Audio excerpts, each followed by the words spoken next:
Welcome to the Seahawks Forever podcast. In-depth analysis on everything Seahawks. And now, here's your host, Dan Viens.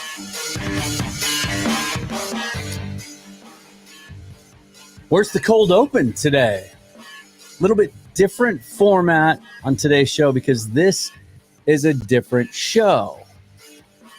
I have been telling you about the HawksZone Rundown Podcast with Ryan McMillan and Bryce Coots for quite some time now. These guys recently, within the last year, fired up a Seahawks podcast.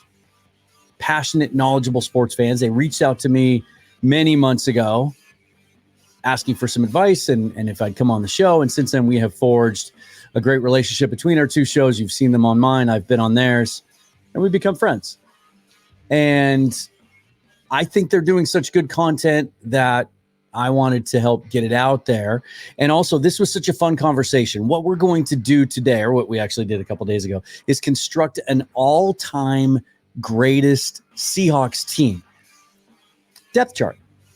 We literally put together an entire roster, even down to the kickers and punters, although we didn't go long snappers, and put together a first team and a second team from the entire list of players who have ever been Seattle Seahawks ever. This was a fun exercise. It was a challenging exercise. There was some great debate. There were some things that we across the board agreed on, and other areas where we had to try to convince each other and break some ties. So I can't wait for you to watch this episode, and I can't wait to get your feedback on it. Here's the thing, because this is a bonus episode and it's produced on their channel, if you watch it and you enjoy it, I want you to do a couple of things. I want you to go over to their channel and subscribe to them. Let's get them up to that 1,000 subscription mark. But also, because of the unique nature of this, I'm doing this non-monetized today. You will not have to sit through any ads today. And that's good because this is a long one.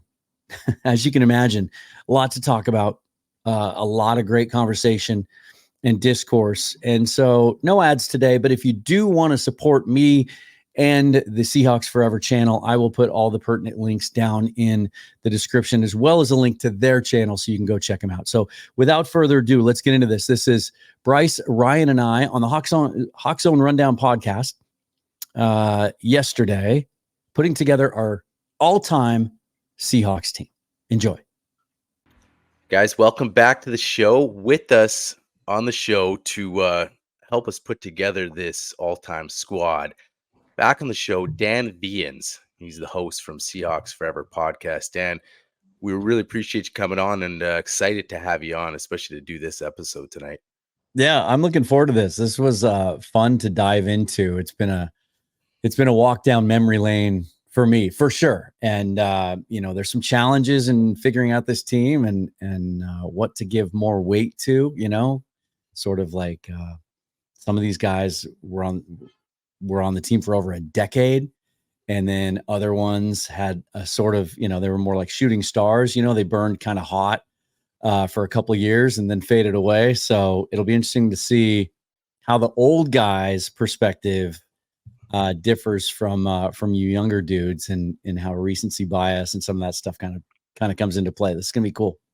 It is going to be cool. And you bring up a good point. It's like you sort of have that balancing act between your tenure there. And then, there's been guys only here for a few years, but made a huge impact and put up some pretty good statistics too. So you sort of look at both those things and you try to make a decision. So, that's what we're going to do here tonight. Three of us kind of work it through, and it's going to be fun. So, and we didn't, just so everybody knows, like, we didn't talk about any of this ahead of time, which right. I think makes it even more fun because we have no idea what criteria each of us used and how we're going to arrive at these picks. So absolutely. And I think just to let everybody know, it's not just a one and done. We're going to throw up the format, but there's going to be a couple of guys from each position. So, for example, when we get to the quarterbacks, there's two QBs. So, in a way you might have, okay, here's my number one starter. And then here's the guy that, would be my backup on the all-time squad. So let's kick it off, get into it. Bryce, why don't we fire the bracket chart up and go through. All righty. So I will throw up the offensive depth chart first here, guys. So here we go, guys. So our depth chart, and I apologize to our viewers if it's tiny. I'll try and zoom in. But this is our all-time Seahawks blank depth chart here. And we've got to start, we'll go with the left tackle position. So, Dan, you're the host. Who did you have in your left tackle bracket for your two top guys? I mean, this is one of those examples where some of these are going to be way easier than others. Yep. And will require a lot less discussion, whereas some of the others, I'm sure we'll have to debate quite a bit. I mean, it's Walter Jones is LT1 for sure. Yep. I don't think there's any question about that. He's a first ballot Hall of Famer. He's in the argument for best Seahawk player of all time. And that alone, I think, speaks volumes. And then, I thought going Russell Okung second for me was pretty easy too, because when you look at that left tackle position, like a lot of positions on here where it was interesting to go back and look at some historical depth charts, some positions it's hard to find guys who had longevity. And I think for me, you can make an argument for a couple other guys. Dwayne Brown, obviously, if you're just going to go by talent and resume alone. But Okung was he was the first draft pick of the Pete Carroll and John Schneider era. Left tackle had been a weak spot up until that point. And so I think, how that fit in with what they were building kind of gives him the edge there. But yeah, it's no question. It's Walter number one, right? 100% agree on that one. Go ahead, Ryan. Who are your two? I was just gonna say, yeah, like you said, some guys don't even need any introductions, right? So it's like, this one's kind of, Walter Jones, obviously, and that's who I got, Jones and Okung. So, yeah, Dwayne Brown was a guy I thought about too, but like you said, it's just kind of one of those things where it's plug and play there for this position here. So yeah, no argument there. So Bryce, I'm assuming that you're thinking the same thing. You got something different. I got something different. So I went Walter Jones, obviously, number one, but I went with Dwayne Brown over Russell Okung. Yeah. Reason for that is I think Dwayne Brown had to anchor more of that line during his tenure in Seattle with the lack of talent that was around him. The center position at that point was a revolving door. Left guard was a revolving door, and he really did a very good job of keeping Russell clean through those years when our offensive passing numbers started to creep higher with Russell's talent, where when Okung was there in Seattle was a very run-heavy team at that point. They had Marshawn, they had Beast Mode. You had more stability with Max Unger on that line and stuff like that. So for me, going between that is I think Dwayne Brown had a more daunting task on his hands and did a far better job of it. And I don't know if you take Russell Okung and put him in that situation, if Russell Okung puts up the same numbers, because when he left Seattle, he struggled as a starter. And I believe it was San Diego at the time and Carolina. So, but given that I'm outnumbered here 2-1, we'll put Russell Okung in on this list. All right. That takes care of left tackle. So I guess we're just going to swing over to guard now. We'll swing over to guard. All right, Dan, we'll start with you again, man. Who's your first guy there at left guard? Another one that's a piece of cake. It's Steve Hutchinson. I know there's a lot of bitter feelings, and with not necessarily. I don't think anyone resents him. Shoot, he's back in the organization now, playing a key role. It's just the way Tim Ruskell just mismanaged that whole thing and cost us a chance to continue watching Walter and Hutchinson play side by side. Maybe the best left tackle, left guard duo of all time in the NFL. He was just such a dominant player, and from day one, and just a joy to watch. And it was sad that it ended the way it did. And then this is one of those positions where it was a struggle to find anyone else who had any kind of an impressive run at left guard in Seattle. A lot of one-year guys, a lot of stop gaps, a lot of guys playing out of position. Very, very difficult. And so I was kind of struggling to come up with a second name, and then it sort of hit me that, we just let a guy walk in free agency, but who was a third-round pick out of LSU, and from the day he showed up, he started every game that he was available for 4 years and played well enough to get a big contract. I went Damian Lewis second. I think when you look at the history of that position in Seattle, it's hard to find someone that put 4 solid years as a back-to-back starter at that position. Yeah, interesting. I mean, yeah, like you said, Steve Hutchinson's another no-brainer. with him and Kuhn, I mean, opening up huge holes, for a guy like Sean Alexander, especially, that's going to be a, debate that when we talk running back here, a couple guys that probably are on all of our lists, who's one, who's two, you look at that line he had to run with, and it's like, man, like you said, those two guys on the left side, just so dominant, right? So, yeah, I mean, it's just a no-brainer there. I struggle too, and I'm not going to sit here and lie. I left it blank. I just left it blank because you could have put a lot of guys in. I really like your pick. It makes sense, and earning that big contract, man. I mean, but I'm gonna leave that one, man. Bryce, who do you got? And do you have some? Obviously, Hutchinson's got to be there for you, but who else you got? Hutchinson's there for me now. I went back and forth, and one name I'm going to throw Dan's way because Dan probably knows more about him than I did was Edwin Bailey. Was another left guard that had a decent tenure in Seattle. He didn't put up amazing numbers, but he was a good time starter for them. And so he was one name I was going back and forth with, but I ended up following on the same thing in Damian Lewis, just because he was here for basically his entire rookie contract. He started from day one. If he wasn't healthy, the line did take a bit of a hit when it came to continuity. So I think he's probably the number 2 guard that we've had behind Steve Hutchinson. And again, both Walter Jones and Steve Hutchinson are hard bars to hit with guys to say, hey, our number 2 guys in that rough ballpark. Both those guys are Hall of Fame caliber players. And, Russell Okun and Damian Lewis, put them together. You got a pretty good line in that regard in your backup unit. So I think Damian Lewis is the backup left guard that fits on this all-time roster. When you guys were doing this, did you kind of struggle with how to balance or how much weight to give to just pure talent, like how good a player was versus what he accomplished here or what he meant to the Seahawks while he was here? Yeah, I struggled with that, especially in some of the other positions, especially when I got into the receiver position and you look at some of these guys we've had here and the talent they had versus what was their overall impact with the Seahawks organization. And so there'll be some names I'm sure that we're all going to talk about when we get to that group. For me, that was a real struggle where I kind of went back and forth and I was like, do I put him on the list? He wasn't here that long, but when he was here, wow, was he lights out. And then other guys, it was like, yeah, they were here for 5 or 6 years and they made some plays, but they weren't gaudy numbers or anything like that. Do they get into this list in that spot? So, no, Dan, I definitely had some struggles with that going back and forth. It was a lot harder than I thought it was going to be.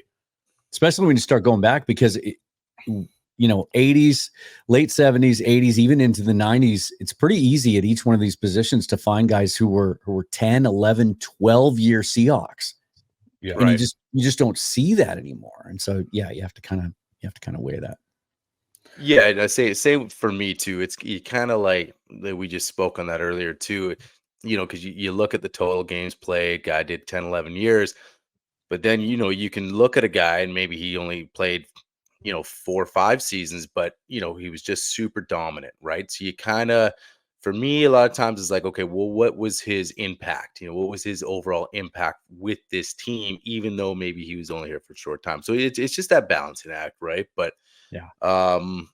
so swinging right over to center again. I mean, this is the first guy is probably an obvious one for everyone. Dan, I'll let you kick it off.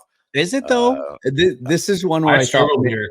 This is one where I thought I might be going against the grain a little bit and a little bit creative, because I don't think when people think about Kevin Mawai that they think about him as a Seahawks center. He made most of his career as a Jet, right? And I actually had to kind of remind myself of how long he was with the Seahawks. I felt like it was shorter. And he played guard at the beginning of his career, but then he moved over to center, and then that was it. First team All-Pro after first team All-Pro, first ballot Hall of Famer.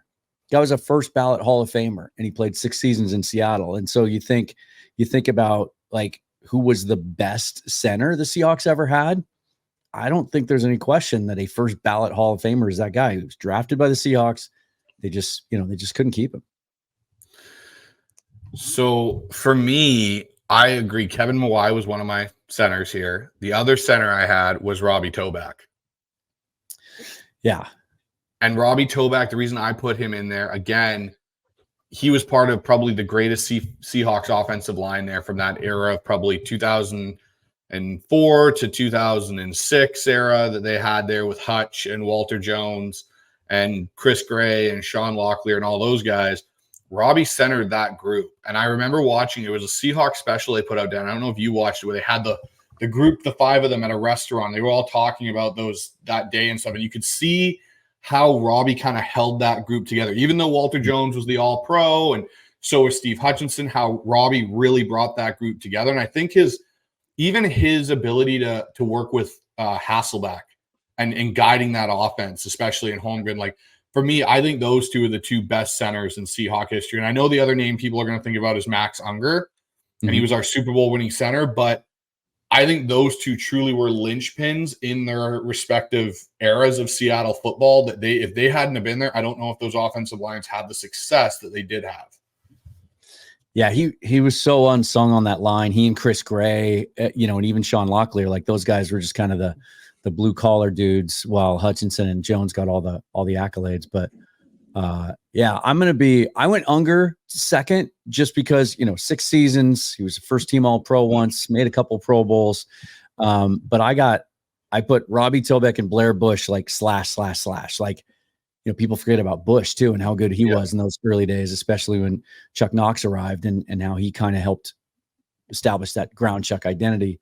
But I kind of put those guys, all three of them, in the same box. So I'm flexible on this one. Of course, being a Coug, I love me some Robbie Tobeck. All right, I mean, I agree. I mean, that's the one I was saying too. But I mean, Max for me, I mean, just the fact that 2 Super Bowls, right? Two Super Bowl appearances, right? Winning one, and then you look at after he left. Yeah, you still throw that name around, like, man, he was a linchpin, for that time. And you talk about, that offense and you can't argue with 2 back-to-back Super Bowl appearances. And when you just look at it, I mean, we have had a new center practically every season ever the since last 10 years. And you're like, when are we going to get someone remotely like that? So, I'm flexible too, though. I mean, especially with those other guys that you guys have talked about, that it's I'm gonna leave it up to you guys if we want. Are we gonna put Unger in there or it's tough? I think what we're gonna do. I'm just making a spell check here on Kevin Mawai's name because I don't want to spell it wrong because it's kind of a funky name here. I think it's Mawae. There we go. Got it. It's in. And then what I'm going to do here is I'm going to go. I'll say this. I'm okay leaning Tobeck because if we go Mawai, Unger, we're talking about 2 guys that got away. Whereas Tobeck, when we think about Robbie Tobeck, even though he didn't play his whole career in Seattle, we think of him as a Seahawk. Correct. So what I'm doing is this. I'm slashing the back end there. All right. I'm going to go Unger and Tobeck in that back end because just like you said, Unger was here for 6. 2 back-to-back Super Bowls. Once, and the funny thing is I look in a lot of ways with Tobeck and Unger. Once they both left, Seattle had problems refilling because Seattle didn't refill Tobeck's role until Unger showed up. Right. Yeah. And they both kind of played off because up until that point, Tobeck was the best center we had since Kevin Mawai. They all kind of were that cycle of each other. So that's what I think that's a fair compromise there in that backup bracket as we got kind of couldn't really pull it either way. So we'll move over to right guard here, guys. So Ryan, I'll start with you on this one. I mean, who's your starting right guard for the all-time team? Dan mentioned him just a little while ago, but Chris Gray is just a guy that you got to plug in there, right? Just 121 straight games, I think it is. So here's a guy that not only incredible guard, but Mr. Reliable, right? Just an Iron Man. So, I mean, I got him there, and it was one of those things where, I struggled getting that second guy. I really did. So, it was tough for me to say, basically when I was doing my list, I said, okay, here's my absolutes, right? And then it's like, okay, you know what? I'm not gonna just try to guess one. I mean, I'm gonna let you guys fill in the blanks. Gray for me, it was obvious. But that's who I got there at the right guard. So Dan, who do you got there? You know, it's funny as we work ourselves left to right on this exercise, you can see how historically the offensive line's been an issue in Seattle, because from center over, like, right guard, right tackle, all these positions was not obvious. You really had to dig and look at some, longevity stuff and Ironman type stuff. And because there aren't a lot of all pros and Pro Bowlers that played, from the center over in Seattle history. Mm-hmm. Right guard, I got Chris Gray on there, and I kind of went back and forth, and I ended up settling on J.R. Sweezy. He played 5 seasons here, 4 of them at right guard. When he came back again after that year in Arizona, he played some left guard. And he was Tom Cable's best success story, right? Yeah. And, changing, wasn't he defensive lineman when they drafted him? And they made a guard out of him. He was a mauler. He was a beast. He was at times he was the, best offensive lineman of that group. And again, it just speaks to where, one of the most fun exercises I had getting ready for this is going to Pro Football Reference, and you can look historically at the depth charts, the opening day depth charts for every single season. It was like, oh my God, forgot about that guy and that group, and how long groups used to stick together. And finding someone that held down the right guard spot for any length of time was hard. Yeah. So I got Sweezy, Gray, kind of 1A, 1B. Yeah, no, I agree with you, Dan. I went back and forth. Chris Gray was my starter, and then J.R. Sweezy was my number 2. And like, I tried to dig back into the Seahawks history to find a solid right guard that they had. And I'm like, there was Rob Sems for a while was in there. We had, even during our Super Bowl run, we had Elvin Bailey step in for a couple of games, I'm pretty sure, in 2014. But there was never, besides JR and Chris Gray, there's never really been solid continuity of that position. And in some respects, it's like we were talking about center. Like, we've had the 3 guys that are there, and outside of those 3, like, it's been a revolving door. Like, throw a dart at the wall and hope it kind of sticks in the right slot or your hoop. So, but yeah, no, I definitely agree with you, Dan, on how you said, like, as you go across this offensive line, you go, oh, this is what everyone's been talking about for years with our offensive line not having any real, star power to it besides Walter Jones and Steve Hutchinson, really.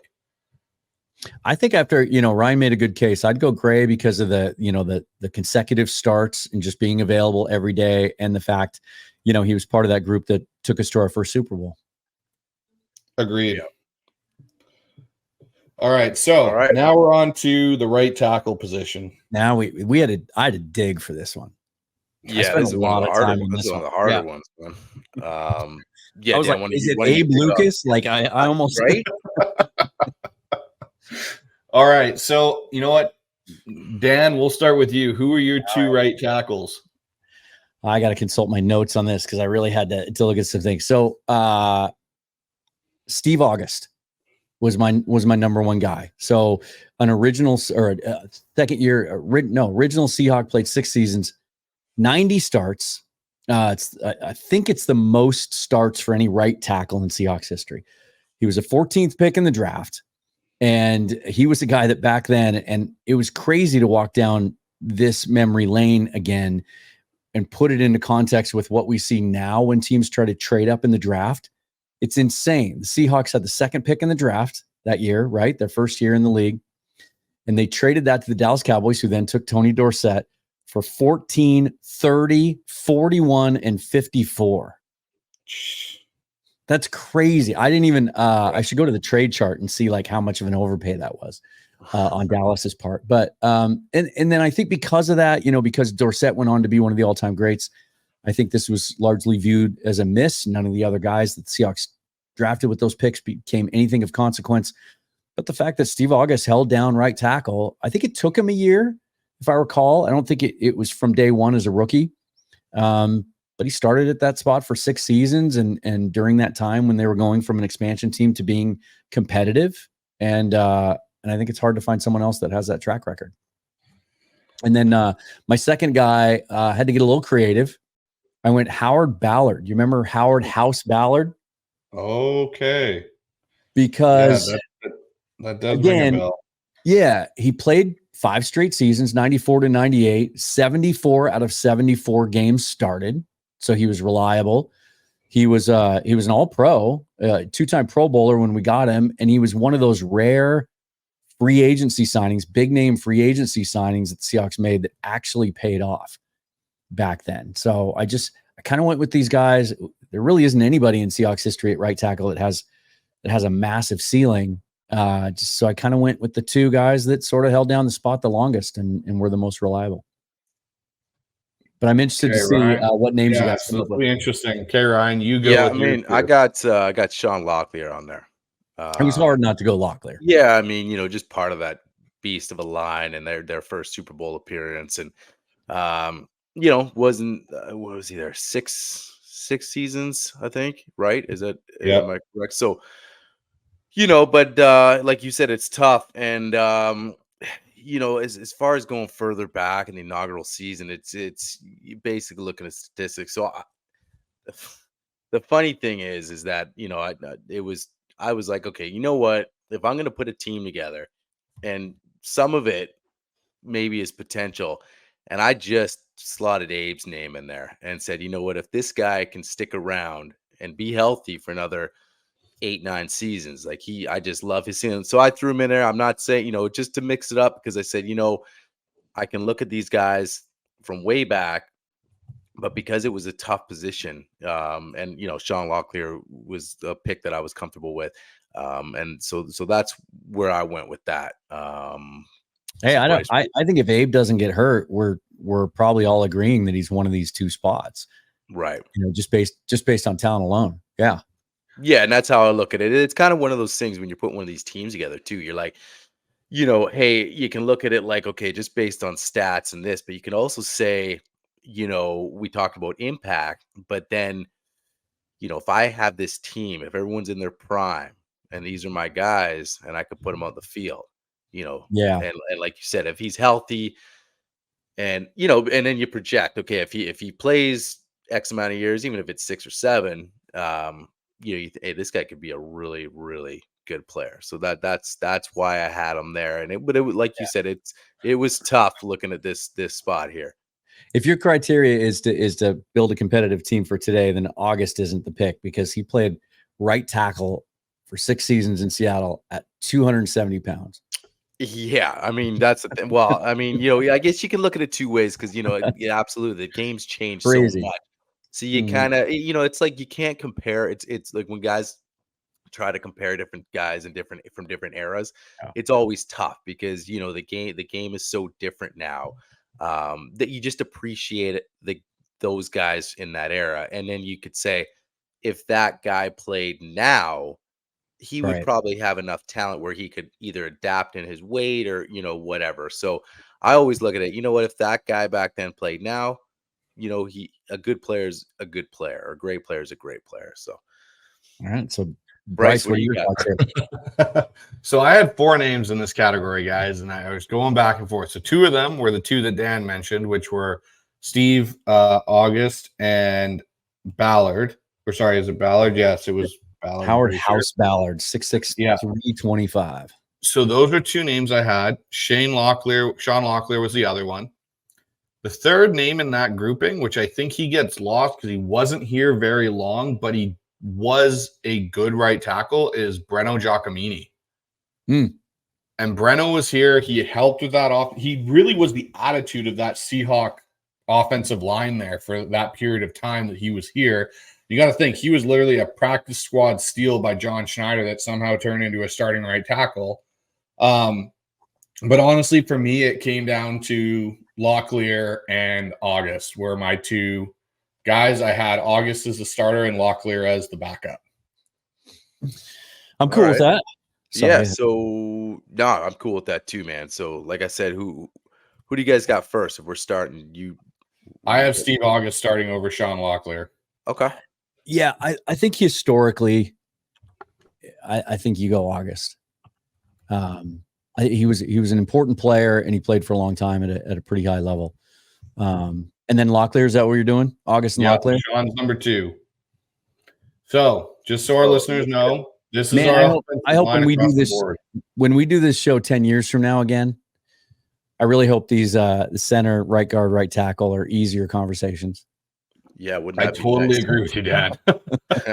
Maybe we're talking about Christian Haynes and, Right. Yeah. Christian Yeah. Haynes, Abe Lucas, maybe Maybe, Charles Cross takes out maybe- Russell Okun. maybe Olawatimi holds it down Yeah, for 7 or 8 Yeah, years. exactly. It would be nice if this list got a little bit, just had a little bit more star power to it, I would say, on the center to right side of this. So, but yeah, this is Indeed. honestly either one of these O-lines, whether it's our starting 5 or our backup 5, I still think are solid offensive lines that could protect our quarterbacks and run the ball effectively. I will say one last thing. When you just look at it across, on your depth chart here, and you go left to right, you go Jones, Hutchinson, Mawai, Gray, and then you go Steve August.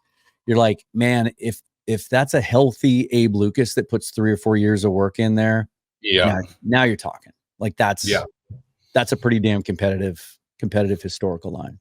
Yeah, absolutely. So we'll see. Yeah. All right. So do you want to have some fun and get into some skilled positions here at the wide receiver? I think position? that's the idea. So let's go to our tight end spot here first. Okay, we'll save quarterback for the very end, but let's go to tight end first. And this one for me, again, what's kind of weird was there aren't a lot of great Seahawk tight ends in our history. Like there really isn't. There's some guys that were good, but like Jimmy Graham's probably the biggest name guy that we've had here. Obviously Noah Fant now, but Noah Fant really doesn't even have the same star power. He's just a high draft pick. So the 2 guys I put here, one is Jeremy Stevens, who during his little run there with Mike Holmgren and Matt Hasselbeck was a very effective tight end. And then tight end number 2 was Zach Miller.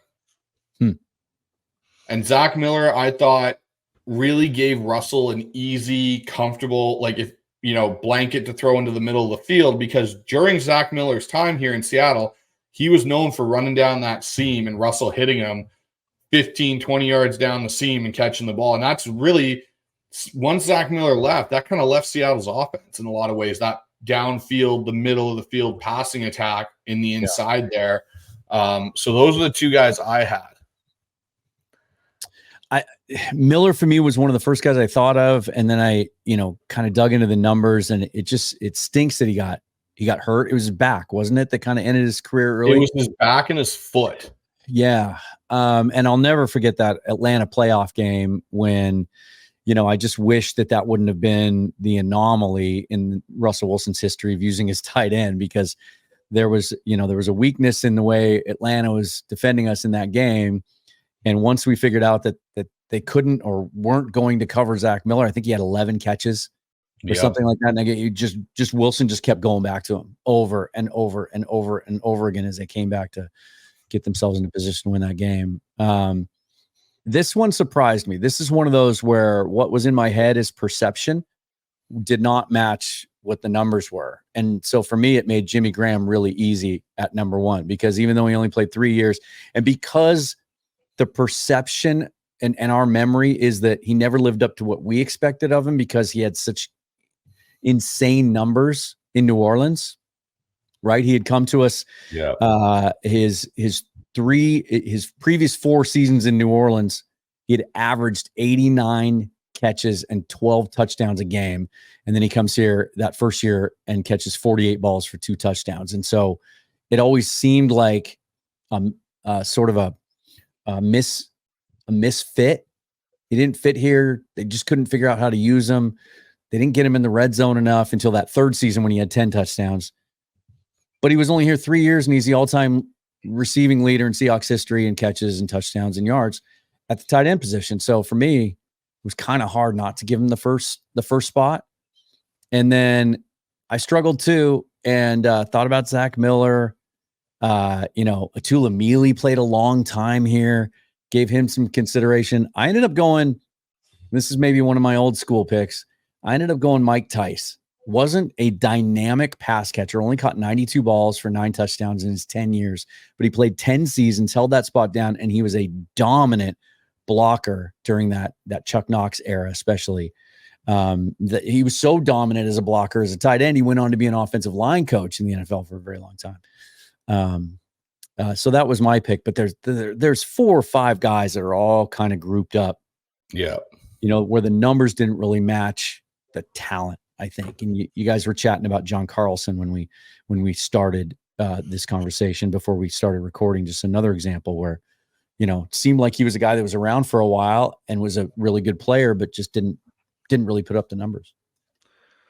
Yeah, I mean, I like the Tice pick. I got Jimmy Graham first as well, man. I mean, I agree with everything you said about him.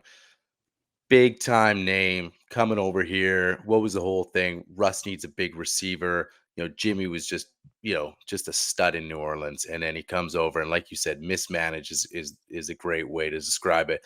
It was just Tried to like make a blocker out of him. Tried to make an inline. tried to make what he wasn't, what what he wasn't, and that was, we've seen that before here, right? In that Pete tenure, and it was frustrating because he had a ton of, and then he got hurt too, right? He had the knee thing there.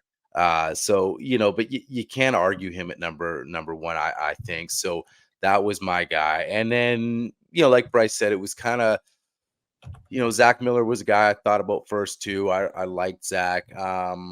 I did go Carlson. He was only here 3 seasons, 13 touchdowns. You could put a couple of guys in there at that other spot, but for me, Graham was clear cut. And I agree. It was just like, I think it was just the expectations were so high from fans when he got here, and it was just a combination of mismanagement and then the injury as well. But still had the numbers, and just a really, really good player. So those are my 2 guys. So it's up to you guys. What do you guys think? That second spot? That second spot is tough. So there's another name I'm going to throw into this, which is probably going to just drive Dan crazy. I'm going to add another name to this besides Carlson, Stevenson, or Zach Miller, is Christian Fourier. He had 22 touchdowns in his 4 years in Seattle, which isn't bad for a tight end. And he was just before Atula Mealy came into the picture. Yeah. He played almost the same amount of games as Jeremy Stevens and put up almost the exact same amount of numbers, which is about 2,500 yards receiving in his 4-year tenure. So I agree with the Mike Tice to a point because of his blocking, and he was so dominant in what he did for what he was asked to do. And I think part of this too, and this is where I struggled with it a little bit, was plus he had a really good sandwich shop in Bellevue. Sandwich and yogurt shop, frozen yogurt shop in Bellevue. Nice. Yeah, well, that counts for something.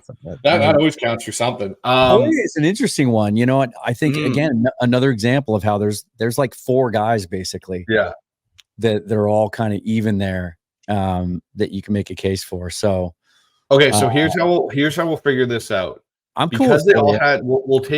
I'll take out these 2 out of the conversation, guys. I'll take out Fourier and I'll take out Jeremy Stevens. If it's between Zach Miller, John Carlson, which one do you think, if they had stayed and had a more less injury-prone tenure in Seattle, who has the better numbers at the end of it? I'd go Carlson, I think, in a slight lean because he was such a solid 2-way player. Like, he was a very, very good blocker, and I think underrated for that. Not that Zach Miller was Jimmy Graham-like or terrible in any way, but that was kind of the reputation coming out of Notre Dame, is that Carlson was a very solid blocker and kind of had some upside in the passing game, and he became very, very solid. Plus, one of my favorite memories, maybe in Seahawks tight end history, was wasn't it the beast mode game when Hasselbeck threw 4 touchdowns before? You're talking about when he fake chopped, laid down, got up, and ran? Fall down play. Didn't he have 2 touchdowns? Didn't he catch 2? He had 2 touchdowns because Roman Harper couldn't figure out that's what he was doing. Yeah, and he had the fake fall down play. Give me some John Carlson. I think if it wasn't for the injuries, he would have had a much more established career. All right, there you go. And here's my one part on Carlson. And when I look back at that Seahawk team that year, one of the biggest things that happened in that Chicago game was Carlson got hurt, and he was supposed to be a huge part of their offense that game against Chicago. And he had the one where he caught it, tried to jump. I think it was maybe Lance Briggs or Tillman, and he got flipped up and smashed his head and got a concussion. And Seattle's offense fell apart after that. But prior to him being injured, and I think it was the early second quarter, Seattle was going up and down the field on Chicago. I think it would have been a different day. So Let's go with John Carlson as our number 2 tight end there. So we'll move this over a little bit. Was that the game when was that the Robbie Gould last second field goal? Yep. Yeah. That in the snow. That lovely game. So Just let's go into our fun 6-slot skill position of receiver. So just so our listeners know, there are 4 outside receiver positions and 2 positions designated for slot receivers.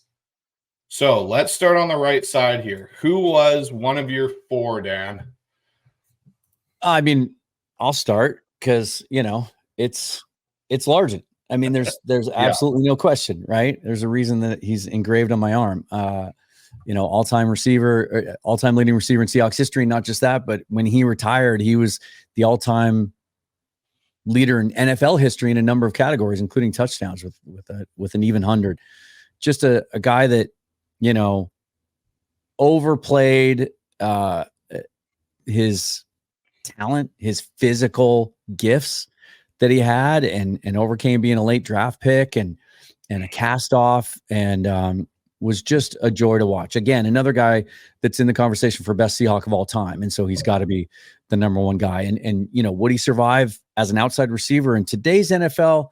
Well, that wasn't my criteria. He was a dominant player at the time that he played. And he did all of that damage with 2 very solid, but not great quarterbacks. And, this one's easy. No, couldn't agree with you more, Dan. Steve Largent, 100% on this list. He's one of the starters. And I honestly think if you look at during his era there in the NFL, he was the best receiver in the NFL. And he held every record basically that eventually Jerry Rice ended up breaking. And you listen to Jerry Rice say, I looked up to Steve Largent. He was the guy that I wanted to go out and be better than because I had so much respect for him. So, no, I think Largent 100% goes on this list. Ryan, who's someone that you had on this list? Well, I'm just going to echo that with Largent. I mean, it's like I always go back. Great players would be great in any era, So, my criteria is I sort of look at it 2 ways because I think, does he put up 100 TDs? I don't know. I mean, the game's different. Maybe he puts up more, but I don't like doing that. He was so great and dominant in his era that there's no question he just would be great in any era. If he existed today, teams would have made him a slot receiver for sure. And it's he wouldn't have played outside, right? And that's the thing. But again, I think just great players figure out a way. Like you mentioned, he figured out a way to surpass maybe his physical gifts. So a guy like that, high football IQ, he's gonna figure it out how to be great, and maybe a team will say, well, we're gonna move you inside a little bit here, now, but so no question. I mean, his numbers are just ridiculous, far and above, really anybody else on the list. Like you said, retired leading the NFL in a lot of categories. And then when you just look at him, and then you look at the next guy on the list for Seattle, obviously it's not even close. So, that's a guy. I mean, if you go down, another guy I got, I'm throwing on. I with my slot, I basically took 4 receivers in the slots, and I just had 6 great receivers. I'll just move on. I'll go a guy, and then we'll go a guy. But I'm gonna throw on another one of my guys that I'd have right now, an all-time guys, DK Metcalf. He's definitely one of my outside guys. He's just the most physically dominant receivers we've ever had. And the guy still got some numbers. I mean, 43 TDs already. It kind of gets lost because you kind of think like, with Shane Waldron and you look at a guy like TK and you just expect them to just take over every single game. And then obviously, there's certain defensive schemes, and now that's why with JSN this year, you're like, hey, there's going to be some pressure taken off this guy with Grubb and all this. But he's just so dominant that I just think you overlook some of the stats that he does have, and he has been great. So DK's in there for me is one of my other guys. I don't know if you guys agree or who's your next guy or. It's not no order for me there. I'm not saying DK is number 2. I'm just saying DK is on the list there from. Okay, so DK didn't even make my list, and I love DK. So my next guy after this was Brian Blades. He's the next guy that I had because I feel after Largent, Blades was the next guy really for Seattle. It became I wouldn't say dominant receiver in the NFL, but was Seattle's go-to guy for a lot of years there. Yeah. So for me, Brian Blades is the next guy I think goes on this list. It's interesting. Initially, I didn't have DK on the list. I just thought, if we have this discussion 3 years from now, no question. And I'm a huge DK guy. I'm preparing to do a show on him sometime soon about, why does he have so many detractors? Why do so many Seahawks fans not think that they should commit to DK long-term? Where I think he's, like you were saying, Ryan, just a unique talent and a guy that is at his best when we need him to make big catches in traffic, in coverage with the game on the line late in the game. He's the guy you want on your team. Yeah. But I kind of added him earlier today as sort of a 4th/5th guy. I got Doug Baldwin too. Yep. His numbers certainly stand up. His career was a little bit shortened. I would have liked to have seen him play longer, but he was just so elite at what he did, and that was release off the line of scrimmage and run routes. And he helped form the personality and the identity of that Super Bowl team. I don't think people give him enough credit for that. They focus on the LOB and some of the guys on that side of the ball, and then Russ. And I think Doug Baldwin was a huge part of that, and just a really, really talented and underrated receiver. And then I went Blades just because he played 10 seasons, and I think he's 3rd on just about every list. And then I had DK and Darrell Jackson kind of 4A and 4B. So that's my list. Yeah. Okay. Hey, go ahead, Ryan. Okay. Sorry. I'll just jump in. I love that list, Dan, because I got Doug too. Actually, I got Doug at my number 2 guy. So just I threw DK out. I'd be silly not to have him, right? I mean, I got him right here. Right there on the wall, right next to Vian's. And then, but yeah, I mean, just like you said, just obviously undrafted guy. So, he gets lost in the national media of even a guy that you focus on early, but just, I mean, an amazing route runner. And then putting up numbers. He was just that guy that it's 3rd down and, where's Doug, and it just just got off the line and just made guys look stupid. I mean, he was just so good here. A big. Do you guys remember that game in Seattle against Pittsburgh? Oh yeah. I want to say it was after the Super Bowl, right? So it was 14 2015. Jimmy Graham blew out his knee. It was a blowout. Yep, that's the one where he hurt his knee. It was a back and forth game. Like, I think we had a big lead. We gave it up. Pittsburgh came back. It was Roethlisberger and all those guys, and it was back and forth. A really high scoring game, and it was sort of like the Beastquake run in that we just needed a 1st down to ice the game. Yep. And he took it to the house on like a 60-70 yard play. He was awesome. He was fun. And then so just rounding it out, I got the same guy. I do have Blades on there. I have Brian Blades, and I put Darrell Jackson. I put Darrell Jackson there. Yeah.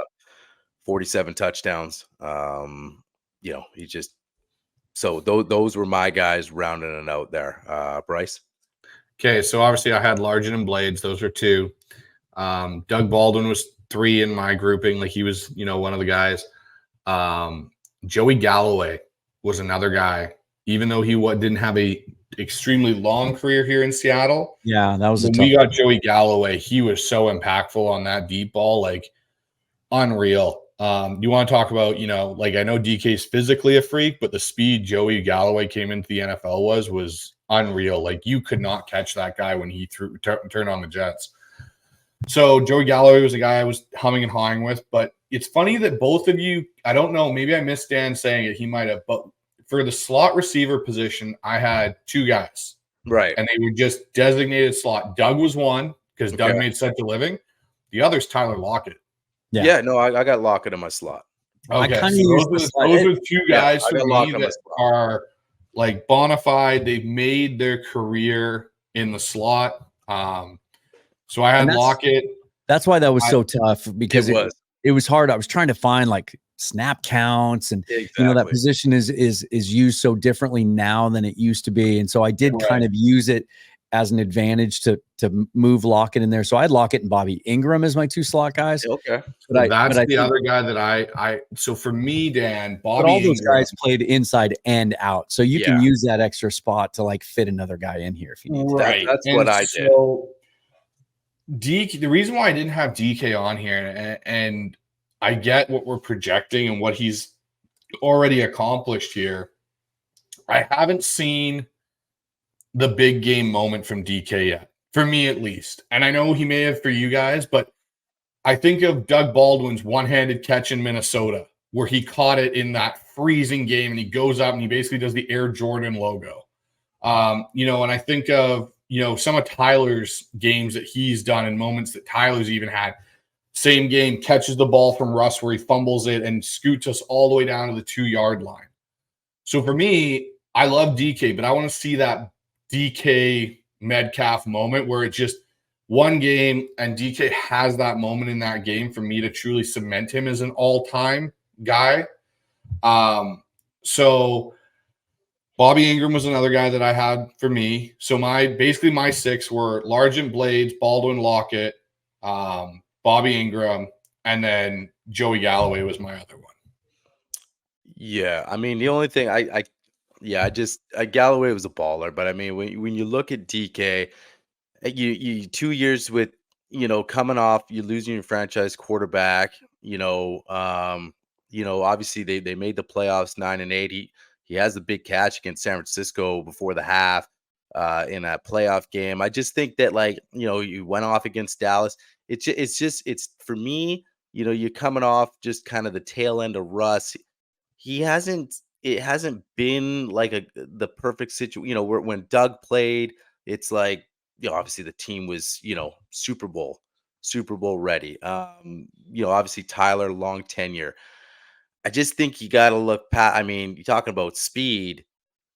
DK's got it. I mean, he's got world-class speed, and I think sometimes it's easy to forget because he's such a big dude. The guy was running against, elite sprinters there a couple summers ago, right? So, world-class guys. I just think it's just too tough to leave him off that list. He's just, I get what you're saying, but, to me, he's just so dominant of a receiver, and he does have the numbers. I mean, he still has numbers. If you look at the games played compared, he's put up. You want to look at TDs, and he's there. But I just think he's got so much more. I mean, if he could be a Seahawk, if we give him that next contract, he'll be here for a while, and then if we get that offense rolling like we think it could be scary, and I think you will see those DK moments that you're looking for. All right. The fun thing to do, and then I have one last suggestion. I is when you look at, if you go on StatHead and you compare first 5 seasons in the league, his numbers compared to Calvin Johnson, his first 5 seasons of the league are almost identical. It's kind of a fun comparison when you look at, just another physical freak. If we're going to use the slot receiver for Baldwin and Lockett, I think that's great. And then over on the right side, hold on, Dan. I'll just let you know, we can move Lockett outside and put Bobby Ingram in there if you think that's a better. Well, and that's what I was going to say. So slide it back over. Who'd you have on the right side there? I don't see him. It's off the screen. There we go. Okay, so you got Largent and Blades over there. Yep. I can take Lockett and move him to a true wideout spot, and we can put Ingram inside. Either way, and here's what I was going to say. I think Ingram belongs on there somewhere, but you can stick him on the second outside spot because he was another guy that moved around. And I'm looking at it again because I remember there was one massive season he had, and it was, he played 8 years here. He had 300 catches, but in 2007, I think, was Jackson hurt that year? Yes, Jackson was hurt that year because it was him and no, Jackson wasn't hurt. Jackson, I think they had sent to San Francisco because we had gotten Deion Branch. Okay, maybe Branch got hurt. He had to step up, and they played him outside. He caught 94 balls for 1,200 yards and 6 touchdowns. Like he could absolutely do it all. So I'm fine putting him wherever it fits. I do think he belongs on there. Okay, so we got one spot left. Dan, you're the tiebreaker. Who's that? Wait, Who's that guy? So we got Blades and Largent, right? Yep. Blades, Largent, Baldwin, Lockett, Ingram. Who is that last spot? Is it Joey Galloway, Darryl Jackson, DK Metcalf? If those are the three, I think Ryan made a great argument. I'm a huge DK Metcalf fan. I do think he's had some signature moments, and sometimes he's setting up the other guys. I think about the Philadelphia game with Drew Lock, where JSN gets all the glory, but it was Metcalf catching those tough in-breaking routes and coverage to get him down the field. I think he made a couple of similar catches in the Tennessee game. I remember the game at LA last year or 2 years ago against Jalen Ramsey, where he caught that ball in traffic. When he's been counted on to make big catches, he's made it. And I still kind of think we're just scratching the surface, and that we're going to see even more out of him. It is fun to mix in some of the younger guys. I just think he's such a freak, and I still feel like we're kind of just getting started with him. Well, and the interesting thing I'll add to this list is like how we said earlier with that offensive line. In 4 years, if we come back and do this, does Brian Blades make the list, or is it JSN? Right. Yeah, no, I think there's or is it Jake Bobo? Yeah, is it Jake Bobo? Is like, and there's guys that we're leaving off this list. Like, I think, as crazy as it sounds, one guy that always sticks in my brain just because of the visor he wore is Corn Robinson. Yeah. As crazy as Corn Robinson, as much as he wasn't, say, an all-star, and like, he still had his impact moments and stuff. You had Nate Burleson here for a while. It's another guy that I think people sometimes forget about because he maybe didn't put up, but as a, kick returner and stuff like that, he had a huge impact. But all right. So now that we've done receivers, that was tough. Yeah. Now we get to go to running back. And I think for me, at least, this is pretty straightforward. But for me, it's a reverse. It's a matter of 1 and 2. It's a matter of 1 and 2. So for one, for me, is Sean Alexander. Okay. 2 for me is beast mode. Okay. And the reason I say it's Sean first, MVP season, and he still is our leader in rushing. And I don't know if he's going to get caught necessarily. Yeah. Ryan, you want to go? Yeah, I'll go. I can't argue per se, but I will. I mean, for me, it's beast mode. For a couple reasons. Sean, obviously, an amazing back, like you said, MVP season. Man, did he ever have a line though? And you can't discount that. You just can't discount that. And obviously, that's not taking anything away from him. But when I look at beast mode and just the impact that he had, obviously. I don't want to bring up the second Super Bowl, but I mean, they could have easily been, should have been. Let's not even go there. But, you talk about the pure dominance and like fear with him and he's just a dominant player in that era as a running back for Seattle. It's close. Obviously, if you just break it down to pure stats, like you'll give it to Sean.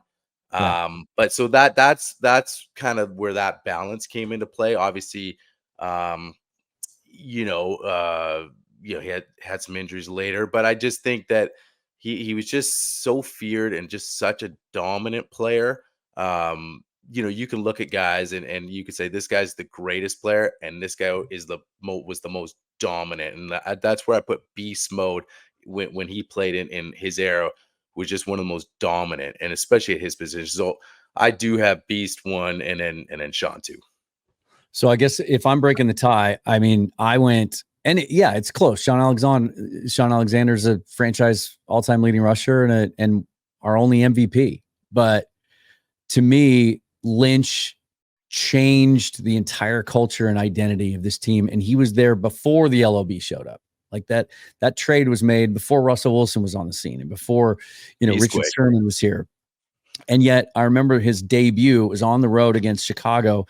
And I remember watching him struggle to gain 1 yard, but they were the most impressive 1 yard runs ever. Like he immediately sent a message that, like, I'm here to be great and I'm going to take the rest of you with me. And then I think about, like, Sean was so smooth and he made it look easy at times. And I do think he gets a little unfairly knocked for having such a great offensive line, because some of the greatest running backs in NFL history, like Emmitt Smith. How many Hall of Famers did Emmitt Smith run behind, right? Yeah. But Marshawn Lynch has so many, not just highlight reel moments, but all-time great runs and signature moments. I mean, he has 2 of the top 10 runs in NFL history. I don't think anyone can argue those. And there may be more that are on the cusp of that. Like he was so physically dominant. Yeah. Whereas Alexander was a very, very talented player, who everything kind of went right for him for a couple of years, and then it all fell apart. For me, it's Lynch. It's close, but it's Beast. Plus, how can I not give him the vote when he's on my arm too? So for me, and this is the one thing, and I agree, like for me, it was 1-2. It could have gone either way. I think the other thing we got to account with both of these running backs is they fit what their head coach's identities were at the time. Oh, Sean was a very effective, smooth glider for, Mike Holmgren's running attack, the way they ran the West Coast. And Sean, I think one thing that gets lost about Sean a little bit is how good he was in the screen game for Seattle at that kind of moment in time there, is how often he'd take a screen pass and turn it into a, 40-yard gain. Yeah. But I do agree with Marshawn too. Like one of the first games I remember watching Marshawn live in person was the Thursday night game the following year after his trade against the Eagles, where he has those couple runs where he just dices that star Eagles dream team that they had assembled, and the Skittles started raining down. And watching how he moved, and what he did to Ray Lewis in the open field in that one clip where he puts the move on him and comes inside, I think they both fit their identities of what their teams needed at their times. Yeah, but Bryce, we're lucky enough to kind of move from Alexander to Marshawn and carry that, and hopefully now Kenneth Walker can kind of be that next gap. But we think about these two, but there's other guys that we're forgetting about, like Ricky Waters and Kurt Warner, were guys that were a part of these, running back rooms. Chris Warner as another one too from back in the day. So cutting it down to 2 guys is hard, but I think these 2 are the 2 elite guys, and it's basically 1A and 1B. So but we'll move over here. Yeah, Bryce, I just want to chime in real quick. You just mentioned Skittles, and to Dan's point, just it's culture, man. Like he just came in, made something out of nothing. You talk about the coaches, but it was just like this guy just changed everything. I mean, you talk about before the LOB, Beastquake's a prime example. I mean, it was like, what's going on here in Seattle? This is different, and that, like you said, Beastquake 1, Beastquake 2, there's a bunch of other ones. I mean, to see a guy just take a grown man and throw him out here and throw him out there, I mean, that's special. And so when I really looked at this, I sort of kind of tossed stats out the window, because for me, it was just that dominance and making something out of nothing, and the culture, just the echo down there on the culture thing. So probably the only guy to ever juke Ray Lewis out of his jockstrap. And hey, another right, yeah. If you listen to the mic'd up segment for that one, and I don't know if you have, Dan, Ray Lewis comes back into the huddle and he goes to Ed Reed and he's like, "My toes messed up," and literally it derailed Ray's career, or his career after that season, because he had such a bad toe injury. He had to have surgery on it because of the move Marshawn put on him in the open field. It just buckled him. Insane. So I agree with you on that one. But and the other thing too, I mean, Marshawn could catch the ball. I mean, how many times you see him leak out there and make a nice? I mean, he was dimensional too. So, but yeah, both great guys, man. So I would throw one more name out there too, and it just points out that the Seahawks have had a very, very good running back history. But don't sleep on Derek Fenner either. He had a couple of really, really good years there. It was a really kind of a unique talent as a bigger dude. Yeah, absolutely. All right, so now we'll move over to a position that's kind of fallen away in the NFL as it is now. We don't generally see it in Seattle. I think we all kind of agree the number one fullback is Max Strong. Yeah, he was the best fullback I think Seattle's ever had. For me, it was Max Strong and Michael Robinson were the 2 fullbacks. Oh, timeout from Dan. How? Okay, I knew this was going to come up at some point. The age difference. How are you dismissing John L. Williams? I'm not dismissing John L. Williams. I'm He not. was He was such literally a in that. He's the sixth leading rusher in Seahawks history, running backs and fullbacks combined. 471 catches on top of that, which is so he's the ninth leading receiver in Seahawks history and the sixth leading rusher. He was a problem for defenses, and teams had to game plan for John L. Williams. That's all I'm going to remind you of. No, I don't. Like, again, John L. Williams was there for me, Dan. He really was. The thing I looked at Max Strong, the reason why I went one with Max Strong was obviously he led and paved the way for an MVP season for our franchise's leading rusher, which, as we look at the fullback, that's kind of your role. He was sneakily good out of the backfield as a check down for Hasselbeck in a lot of those years. I think he was underutilized by Holmgren in a lot of ways in that regard. But he was such a good personal protector. Like, he really, like, I can remember back and again, obviously I'm a lot younger than you, Dan, but you always heard it was Lorenzo Neal and Max Strong. They were like the guys at fullback in the NFL for like a good 5 to 6 year chunk. Those were the guys. Like, you know, if you couldn't have one, that was the guy I wanted. It didn't matter what you were doing. So now for me, John L. Williams was the toss up with Michael Robinson. And I went Mike Robb because same kind of thing. And I kind of did what Ryan did previously with stats and kind of pushed him a little out and looked at who they led the way for. And, you know, I look at Mike Robb came here. He kind of was a utility special teams guy when we got him, wasn't really a fullback. And Marshawn basically, like, he was Marshawn's guy. Like, they went, I think it was the 2014 season or 2013 season. They didn't have him on the starting roster. They had Derek Coleman. And they let Mike Robb go. And Marshawn basically went in there and said, look, I don't care what we do. Get me Mike Robb back as my fullback so I can go do my thing.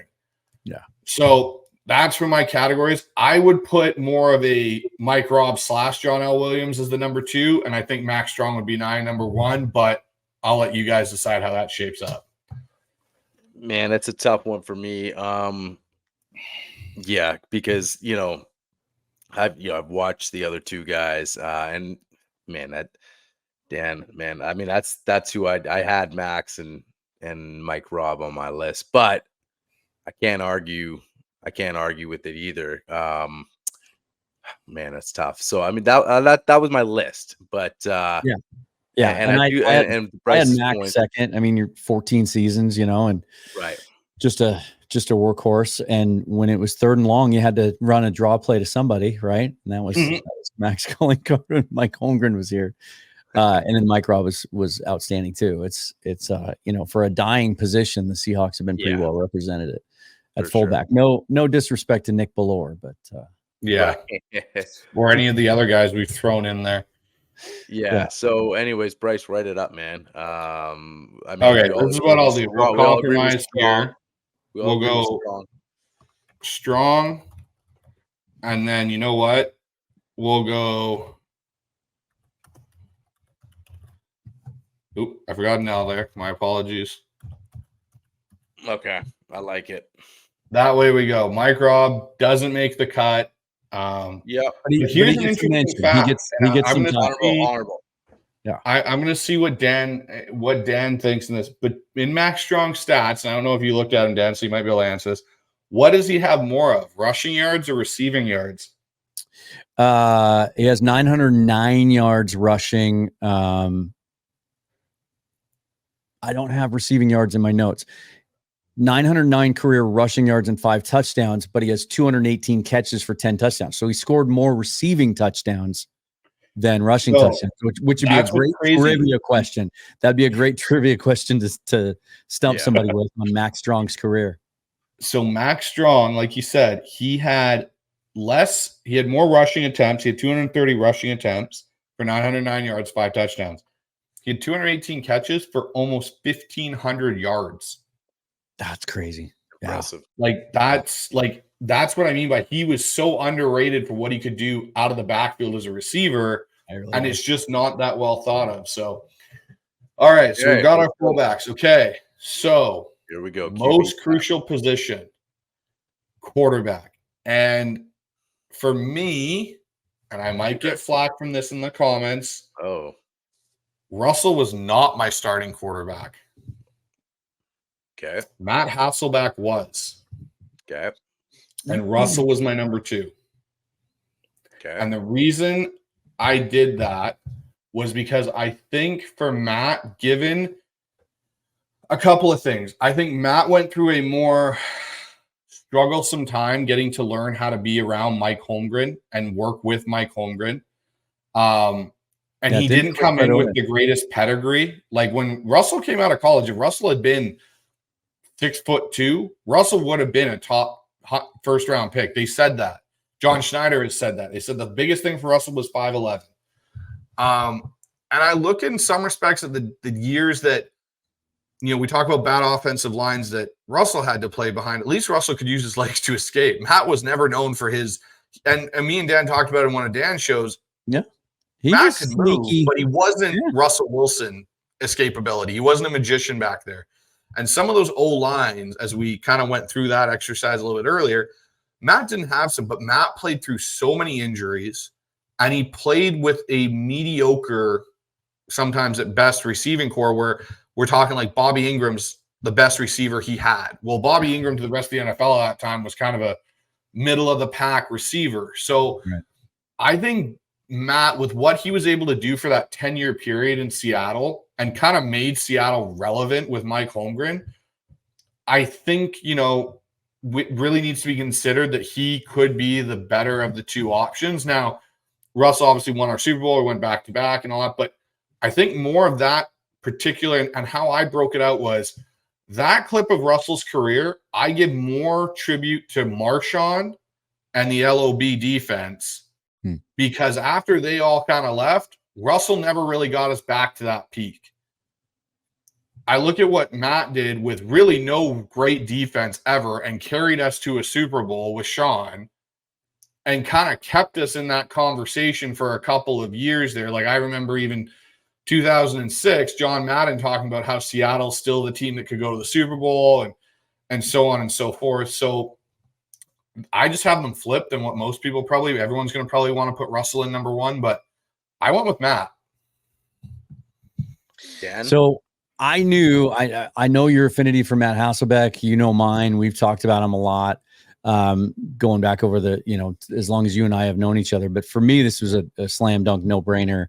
Russell 1, Matt 2. He's the all-time leading receiver or leader in every pertinent quarterback category. Won us our only Super Bowl, and I think they both suffer in some people's eyes because of, and you touched on it, that Hasselbeck sometimes gets a little underrated or dismissed because he played behind an elite offensive line with an MVP running back, and Russell gets discounted by some people because it was all about the defense and all he had to do was manage the game.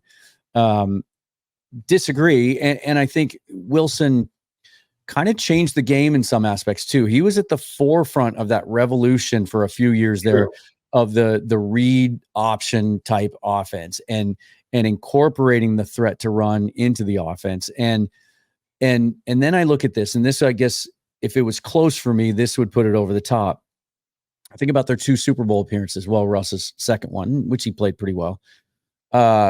When they had a chance to win a championship, and the defense gets all the credit for the Super Bowl victory, but Russ played extremely well in that game, made big throw after big throw.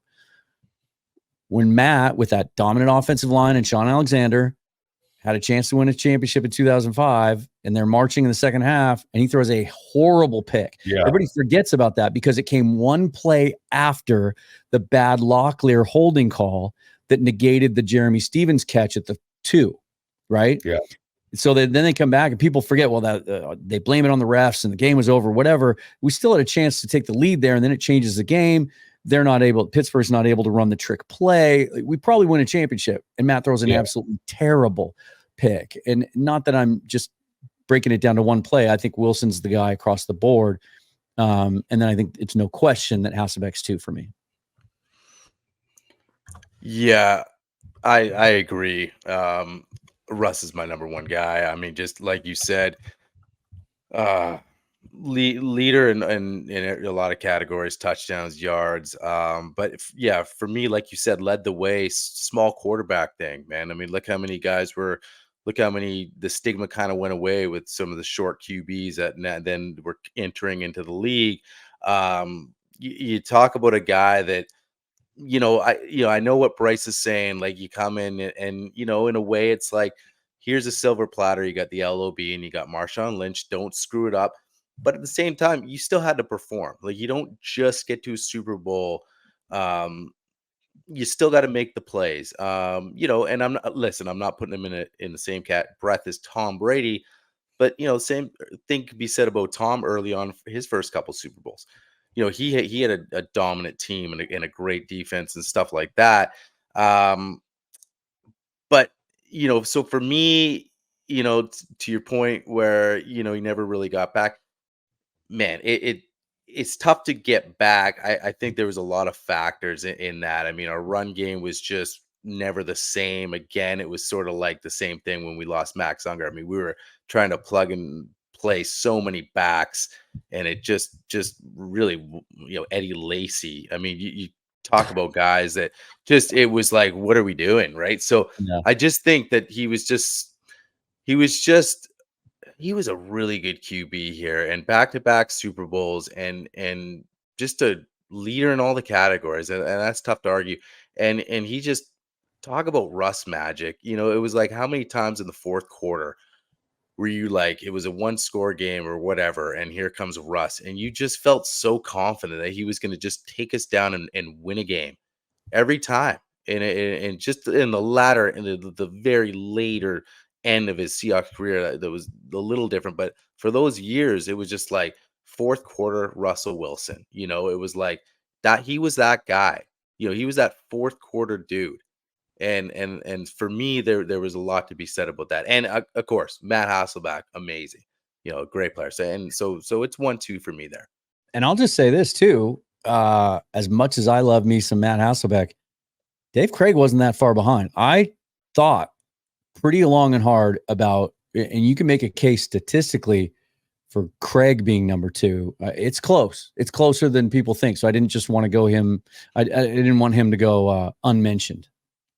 Yeah. No, for me, the other one that I had on my list, and it wasn't about stats. I think it was just kind of, again, how he impacted Seattle at a point in time is John Kitna.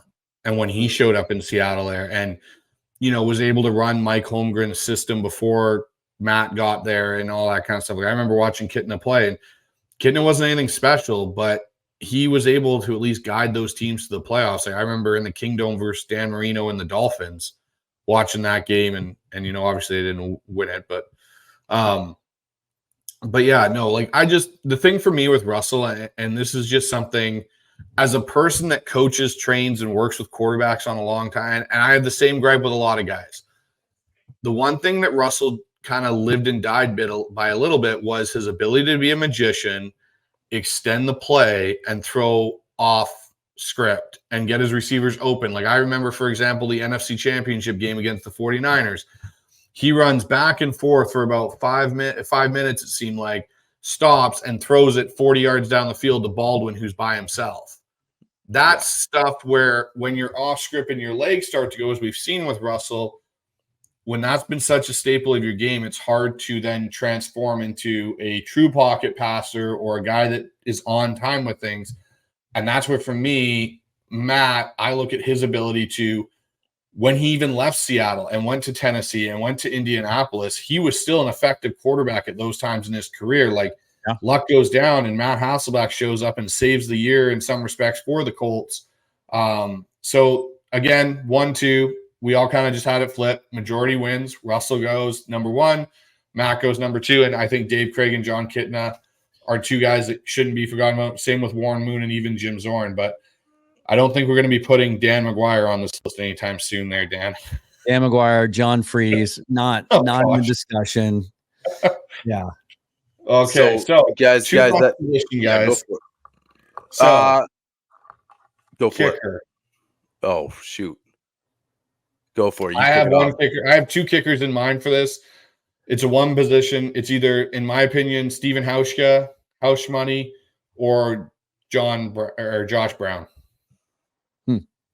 Yeah. For me, it was at first I almost went Norm Johnson just because he's still to this day the all-time leading scorer in Seahawks history, all-time leading scorer.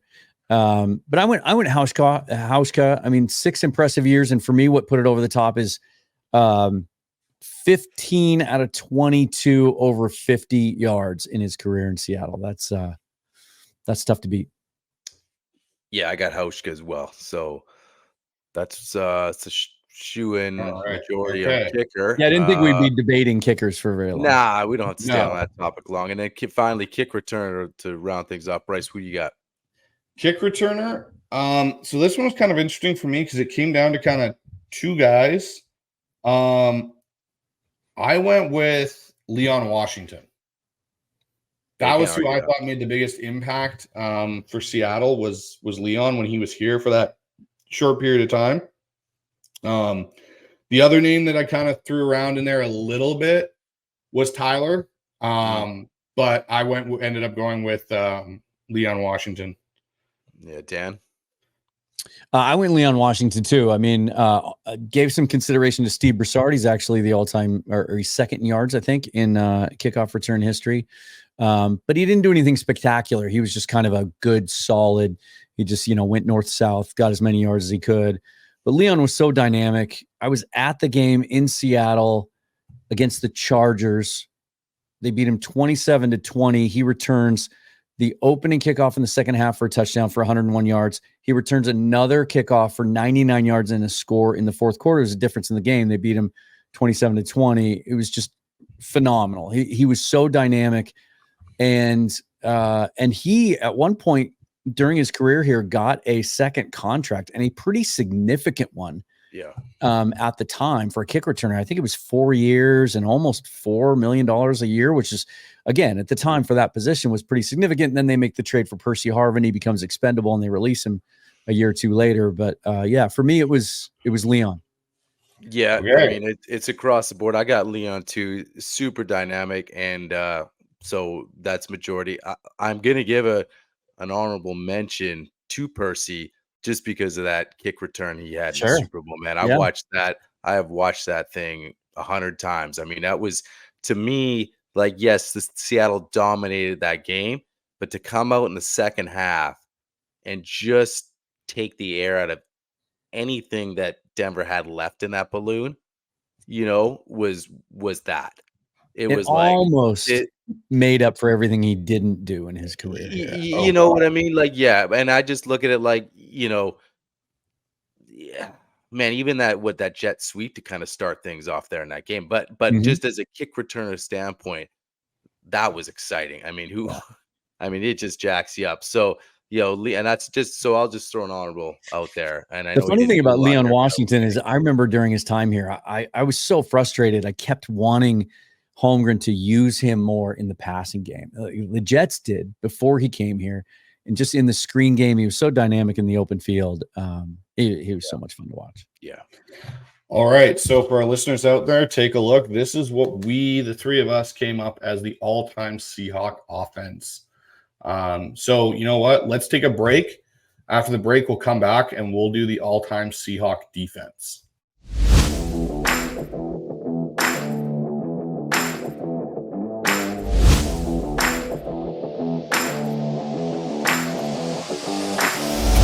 Guys, welcome back to the show. How was your offense?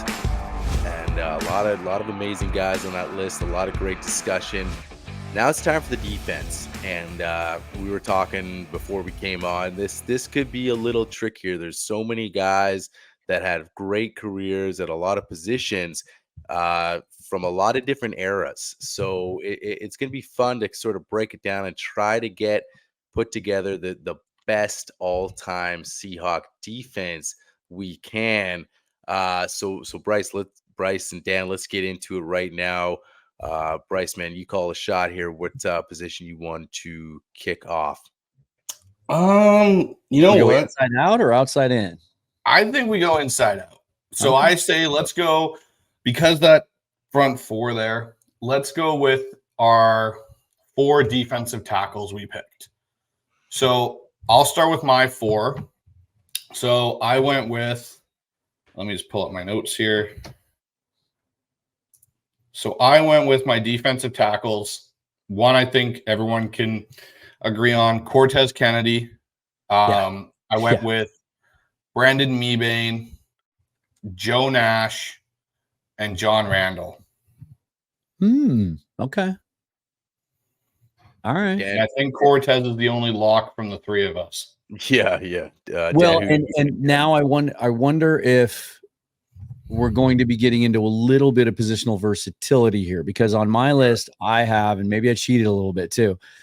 So I agree. I got Kennedy. I got Nash. So glad you put him on there. I think people would be surprised to know that I think he's played more games in a Seahawks uniform than any player.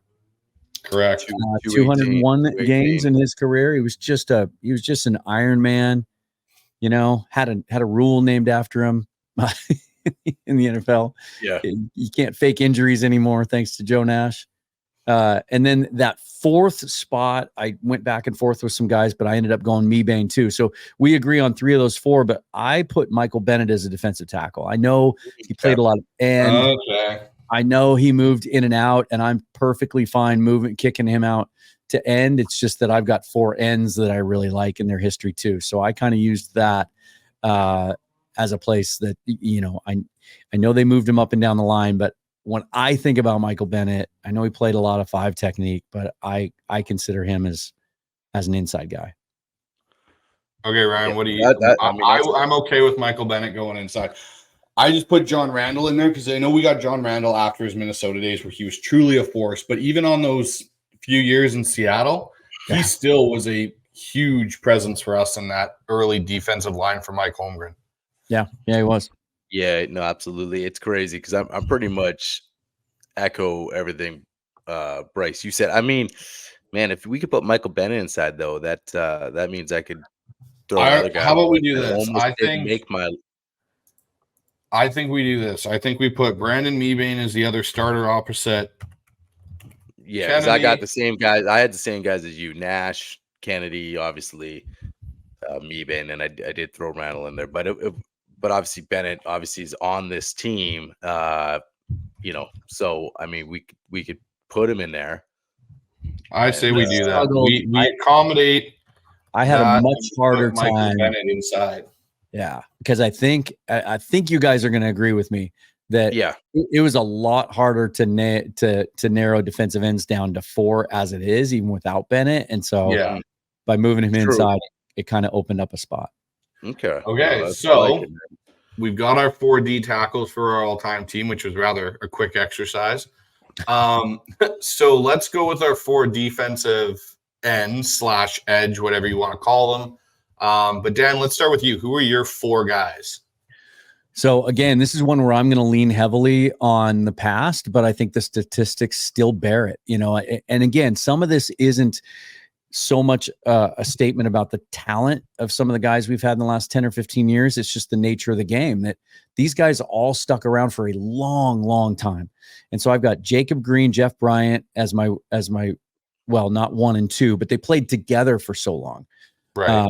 You know, I think they're 1 and 3 in sacks in Seahawks history. Bryant played 11 years. So did Jacob Green. I mean, that just doesn't happen anymore. And those guys were both absolutely dominant. Jacob Green with 115.5 sacks. Jeff Bryant with 63. Bryant was a bigger dude.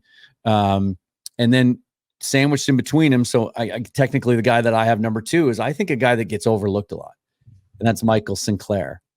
73.5 sacks. He was kind of a late bloomer. He didn't really explode on the scene until his 5th season. His first 4 years in the league, he had 19 sacks. And then over the next 3, he had 41. He was just a very, very dynamic player that kind of just got better every year. And that was fun to watch.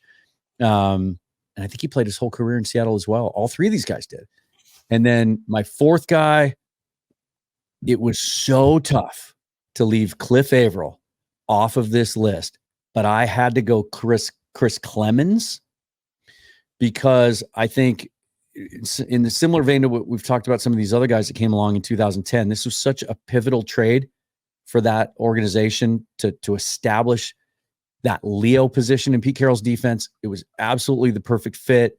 You know, he started every game those first 3 seasons, and he was so consistent. 11 sacks, 11 and a half sacks.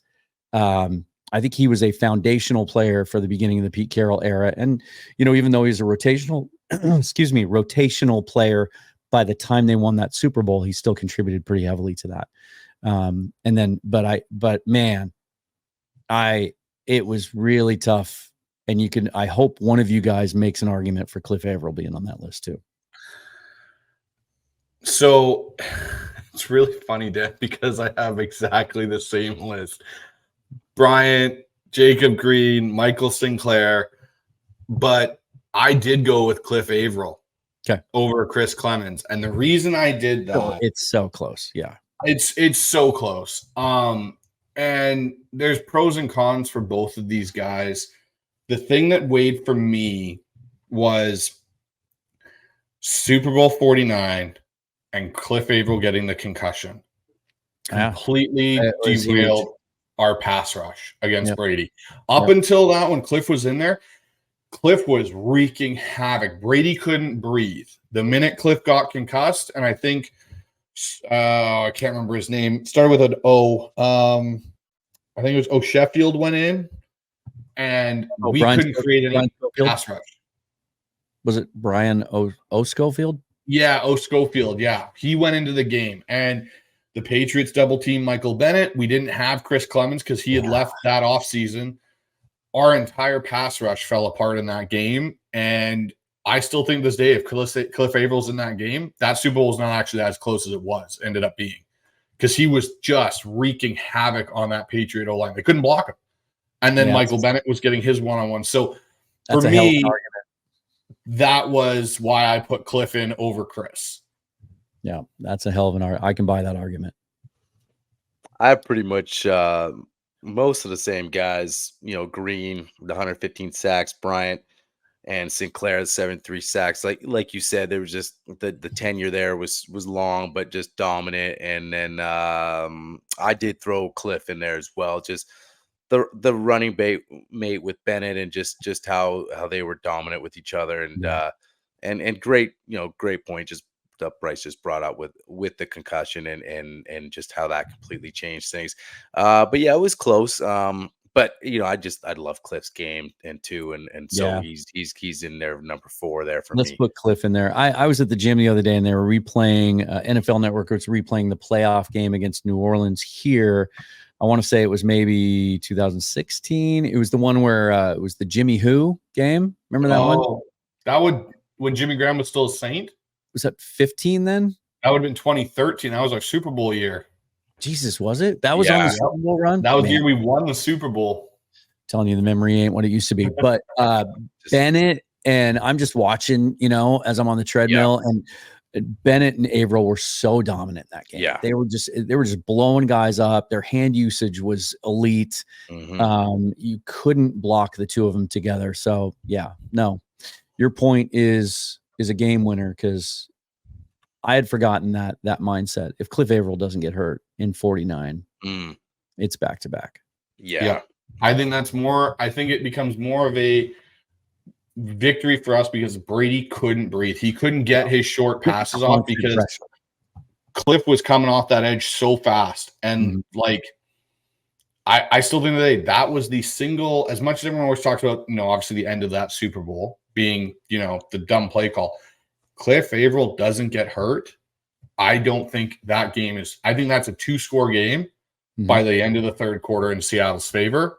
And we just kind of keep on going on our merry way. Because it was playing out very similarly to me to when Brady and the Patriots had played the Giants and their pass rush got after him and he couldn't hit any of his quick routes or timing routes down the field to Gronkowski because he never had the time. And that's where, for me, Cliff Averill made this list instead of Chris Clemens. Yeah. I'm down with that. Yeah. All right. Plug it in, man. Let's we linebacker. So we'll go outside linebacker over here. Doesn't matter. 4 outside linebackers. Who were your 4? Dan, start with you. So we were talking off air a little bit during our break, how tricky this is going to be for a couple of reasons. Yeah. Number one is scheme differences, right? What's considered an outside linebacker, what's not. Yeah. But also, as I went back to familiarize myself with the history, the Seahawks had a lot of really good players at this position that played a long time, but that just didn't make all pro teams, never achieved star status. But that being said, here's my 4. I went KJ Wright. I went Chad Brown. I went Leroy Hill. And then I struggled long and hard with my 4th spot, but I ended up going Rufus Porter over Bruce Irvin at that spot. Because he got to the quarterback more often in 7 seasons compared to Irvin's 6, 37.5 sacks to Irvin's 25.5. So I go Wright, Brown, Hill, Porter. All right, Bryce, what do you got? Wow, I am shocked that Leroy Hill made Dan's list. Actually, that to me is rather shocking. So I go KJ Wright, obviously is on my list. Chad Brown is obviously on my list as well. One guy that I put it outside linebacker, Julian Peterson was another guy. Yeah, he was under consideration. Sure. So he was another outside linebacker for me. And I know, like, it's weird because this guy played a little outside, but it's a weird one for me. Let me just go to my notes again and pull it up here. Because again, like Dan was saying, scheme fit and that whole situation makes it really tough on, who we went. But the other guy that I thought of too, and a lot of people might not have really been a fan of, was where'd he go? Is Anthony Simmons. Yeah, he was one of the guys I was referring to, that played a long time, really solid player. And he kind of moved around, but Anthony Simmons was my other outside linebacker. Yeah, no, it's good. It was tough when you get further down, like, KJ for me, obviously, Chad Brown, and yeah, then I was kind of looking at a bunch of guys and trying to. I actually did have Leroy Hill on my list too. I did have him on there, and then I just more familiarity and I'm like, okay, you know what? I just like the way he played and then making it, and in his second stint with us too. And I put Bruce Irvin on the list there. So that was my 4 rounding out. Okay. Awfully so close. We all have our concrete guys on here in Brown and Wright. So who are we going to give the other 2 spots to? So who we got? So Anthony Simmons, Leroy Hill, Rufus Porter, Bruce Irvin. Those are our 4. And Julian Peterson. Julian Peterson. I think Julian goes in over Bruce. Over Bruce Irvin? Yeah, I just love Bruce Irvin. I think his improvement as a run defender was really remarkable during his career. I just think, he was drafted much higher than people expected him to be to get after the quarterback, and he just never really produced at the level we expected him to. That's why I kind of knock him. Leroy Hill didn't have a lot of flashy sacks either. I had him on there for just a really solid 8-year run. He played his entire career in Seattle, almost 400 solo tackles and 20 sacks. I just think he was. I'm going to do a show in the next couple of weeks about the all underrated team, partially inspired by what you guys are doing here, and I think he's going to be at the forefront of that conversation. And then it's Porter, Irvin, and Anthony Simmons, right? Make your case for Anthony Simmons.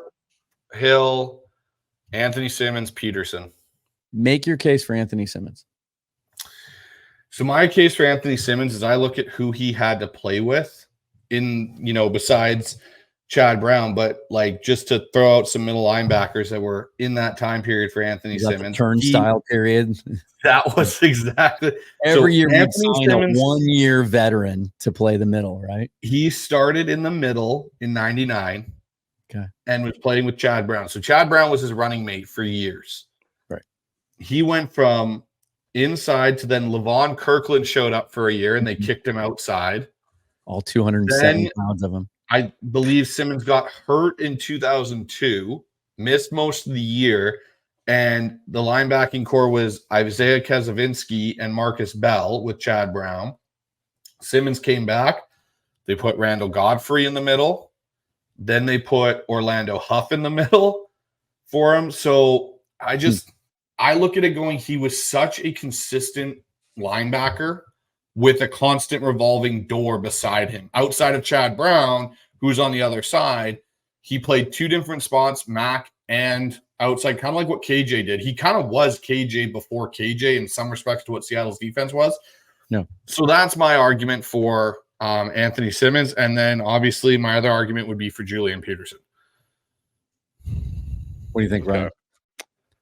I mean, that's a good. I mean, you bring up Irving, and you bring up a good point about that being drafted high and just never really produced. Never really lived up to the expectation. So, I mean, I'm okay leaving him off the board.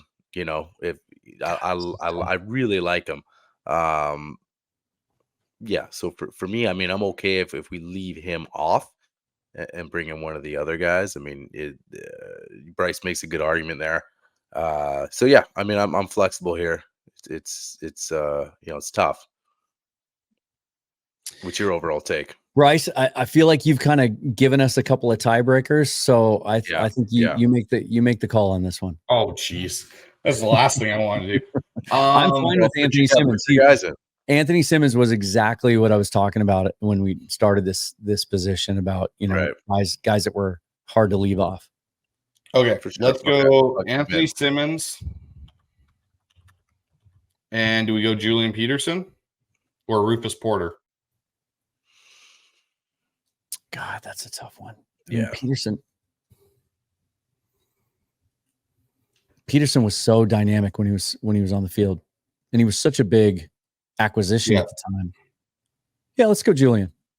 Okay. Because I mean, he when he was at his best, he was physically dominant. Oh yeah, he was just such an athletic freak. Whereas Porter just got by on speed, and he was just purely an outside rusher, and they'd use him, and they'd stunt and do some pretty creative stuff with him. So yeah, I'm cool with Julian Peterson. All right, there it is. All right, moving over. This is. Yeah, let's just. I mean, Bobby and Lofa. What are you gonna say? What else are you gonna say? Like I said, some guys don't even need introductions, right? Bobby's one of them. He's first ballot Hall of Famer. Absolutely, a first ballot Hall of Famer. He's gonna go in as a Seahawk. Yeah. 11 seasons here. Just some fun numbers. 1,700 combined tackles, 33 sacks, 94 quarterback hits, 68 passes defensed, 6 forced fumbles, 13 interceptions. This is the incredible thing is we talked a lot at the last couple of years about, his knee not being 100% and he lost a step. And there were those like 3 or 4 seasons in a row where he kept having to go back to, I think he went overseas to get those injections in his knee right before the season started. Right. But he played. He started 183 out of possible 185 games, only missed 10 games in his Seahawks career. Like, to me, that's incredible given how physical he was at the line of scrimmage, how he was always in the middle of the action. Just absolute. He's on the Mount Rushmore of Seattle Seahawks, in my opinion. And then Lofa, when I went back and looked at the numbers, it jumped out at me a little bit better. This is another one of those examples of how perception doesn't always match your memory, right? Right. Because his career came to such a quick end when the injuries started to mount, just because he was so undersized. Yeah. But only played 6 years, 552 combined tackles, and then he had that monster 2007 where he was first team All-Pro before injuries really kicked in. He was a massive, massive piece for Mike Holmgren in those initial teams, and probably off the top of my head, like, see the best Tim Ruskell draft pick ever. Right. Like that Tim Ruskell GM era was not very good, and Lofa was clearly a guy that at the time when we took him in the second round, everybody thought he was a massive reach. Yeah. Well, and that's the thing. And you talk about, just also to add to Lofa, just that relentless motor. his football IQ, right? Just which would allow him to do, so many other things. And just also the leadership. Both the guys we just mentioned, Bobby and Lofa, just the leadership qualities of, to go along with obviously how talented of ball players they were. But you look at that leadership with Bobby, and you also mentioned about how guys you just don't see it as much as you did, being a Seahawk or being in the league, for example, or one team for 10, 11, plus years. Bobby was that guy, he went away for the 1 year there, but he was that guy. And, as how the Legion of Boom started falling off and guys were leaving and getting hurt and forced to retire. Here's a guy that just kept going. Like you said, as physical as he played and still to be that dominant and to last as long as he has, still playing in the league right now. Obviously it's a no-brainer, but just to add to the dominance of Bobby and then with Lofa too, it's just like you said, comes out of the gate and 3 consecutive Pro Bowl appearances. I mean, the guy was just awesome. You look at the 2 different eras and with one with Holmgren, one with Pete. Just awesome. Kind of go from him to just a little while after, here's Bobby. And so we've been pretty fortunate to witness in the 2000s these 2 linebackers. Bryce, you got any dark horses in the middle linebacker race? I know this one gets a little tricky because for many years they played 4-3 and 3-4, and so you didn't always have a true Mike, but right. We went, Bobby and Lofa we think are pretty much far out ahead of the rest of the crop. So I have 2 guys I want to kind of throw at you guys. One that I think gets forgotten about, Fred Young. And that's one where he 4 Pro Bowls consecutively, 1 All-Pro, 19 sacks. So I think Fred Young's a guy that you got to kind of consider just because of the impact he had in those early 80s and mid 80s with Seattle and that. And the 2 other dark horses I could throw in there, obviously it's going to be Lofa and Bobby, but Keith Butler's another one. There was another really good Seahawk linebacker, and Michael Jackson was another guy. Michael goes way back. This is one of those positions where it's a lot of fun to scroll through the history of opening week depth charts and starting lineups, because there's some dark horses woven in here. First of all, if we're just doing shout outs, like Dave Wyman might have been my favorite middle linebacker to watch play. Outside of Lofa and Bobby, he reckless abandon, the way he threw his body around, and that sack, I'm sure you guys know what I'm talking about. That sack he had of John Elway, where he basically jumped over the pass protector and took him out as he's like flying through the air to get Elway. Wyman was such an underrated athlete before the knee injuries kind of took their toll. He was a lot of fun to watch. And then 97, let's see here. You talk about underrated, under the radar. 95, 96, 97, 98. Now, granted, those weren't great teams, right? That was the Rick Meyer era before Warren Moon came in to finish it out. But all 5 of those seasons, Dean Wells was your opening day starting middle linebacker. Solid player. No, I definitely think both of those are, key guys. And again, like the problem we've got kind of here in Seattle is we've kind of bounced back and forth between 3-4, 4-3. And so it kind of skews, that whole thing. And another name I'm just going to throw in there, he didn't have a long tenure in Seattle as the true middle linebacker, but another guy, just for a shout out, David Hawthorne. Oh, yeah. He took over for Lofa, and the Hammer, was another really good, solid inside linebacker before Bobby showed up. So I think we're agreeing it's Bobby. Yeah, it's Bobby and Lofa. We got to remember that, there have been some Seahawk defenders like Fred Young and so on that have done a really good job of holding down the middle of that defense through the years of, kind of the revolving door of the linebacker core. Yeah. Well, yeah, pretty clear cut. Great shout outs. And yeah, it's Bobby Alofa, man. Let's get over to the cornerbacks. Okay, so let's do that. So let's start with our okay, so it's going to be the same exercise as our receivers. So let's go with our 6 cornerbacks that we all picked. And let's start, Ryan, with you. Who are your 6 guys? So obviously, I got Sherman right there. Obviously, one of the best to do it best in Seahawk history, in my opinion. And then obviously I'm going back and never witnessed this guy play, but Dave Brown's on the list, man. 50 picks. How can you argue that? Marcus Trufant, I got him as just another dominant guy. Just obviously before the LOB and just a great cover corner. Just really really solid cornerback. So I got him right there. I got Jeremy Lane in there. I got him, as far as the nickel's concerned. He was just a guy that I was like, when we were looking at nickels, and then I said, okay, elite speed, great coverage, great quickness. I put him there. It was a tough one for me, and I got a guy here that I want to hear from Dan too. Me and Bryce were talking about this.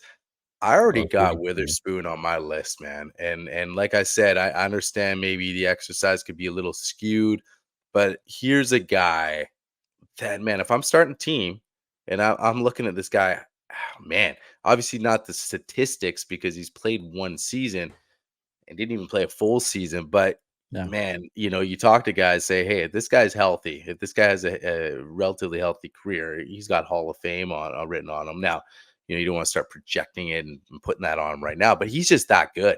And for me, I got it. I got him on my list. I look at we talked about DK. Obviously, DK's got more body of work. He's been in the league. So, but man, you just look at this kid and you're just already sort of emerging as a leader on this defense. That's a guy on my list. I want to hear, because I know Bryce was surprised when I said that. We were talking before the show. So yeah, Dan, I'd love to hear what you think there about Devin. I don't know if he's made your list, because obviously I don't know if you saw the smile that came on my face when you mentioned his name, but yeah, you took a lot of the words right out of my mouth. I used the nickelback, the slot position, as an opportunity because there hasn't. First of all, that's one where when you look back historically, the position didn't even exist for a long time. Yeah, right. Except in very, very specific sub packages. And so I went Devin Witherspoon and Justin Coleman as my 2 slot corners. Coleman had a couple of really good years there after coming over from the Lions.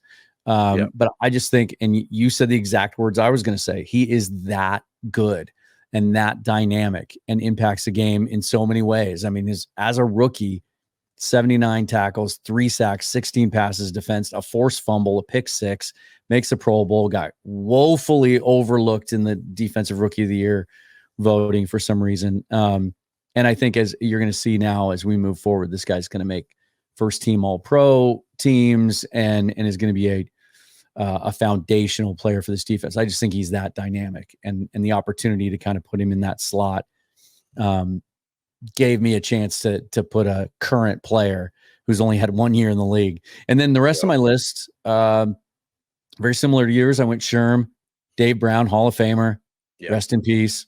Marcus Trufant played his entire career in Seattle and a local kid, and was maybe never a star, but he was a very, very solid, dependable player. And then I went Sean Springs as my 4th outside corner. A lot of like, gosh, what could have been if he wouldn't have had that hamstring injury that kind of robbed him of some of his explosiveness, but really productive player, high draft pick, great in the return game at times as well. Really dynamic with the ball in his hands. I think he had 21 picks in his career before the injuries caught up to him, but those are my 6. Yeah. Okay. So my 6, my 4 on the outside: Sherm, Dave Brown, Marcus Trufant, Sean Springs. Those are my 4. Okay. So I will go lock those in right now and put them out there. just so that way it's covered. But nickel for me was interesting because, like Dan alluded to, it really hasn't become a staple of a defense until probably, I'd say, the last 5 years. In most defenses, it really hasn't been something that you thought of. Most of the time when you went to nickel or dime, it was a safety that came on the field and played that other spot. So I had 4 guys. Justin Coleman, Witherspoon was actually in that conversation, but I didn't put him in.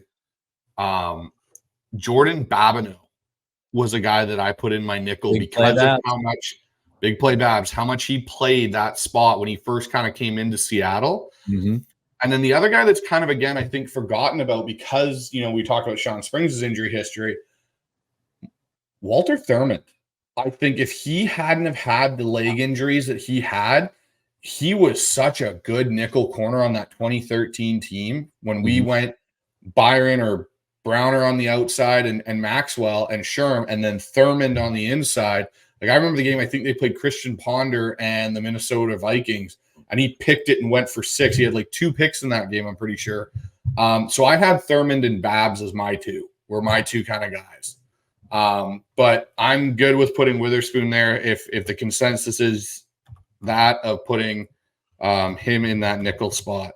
I mean, what do you think, Bryce? I mean, the arguments, Dan and I made about him. I mean, it's got to get you kind of excited about throwing him into your list. You look at, and unless it wasn't in your criteria of like, well, the guy's only played a season.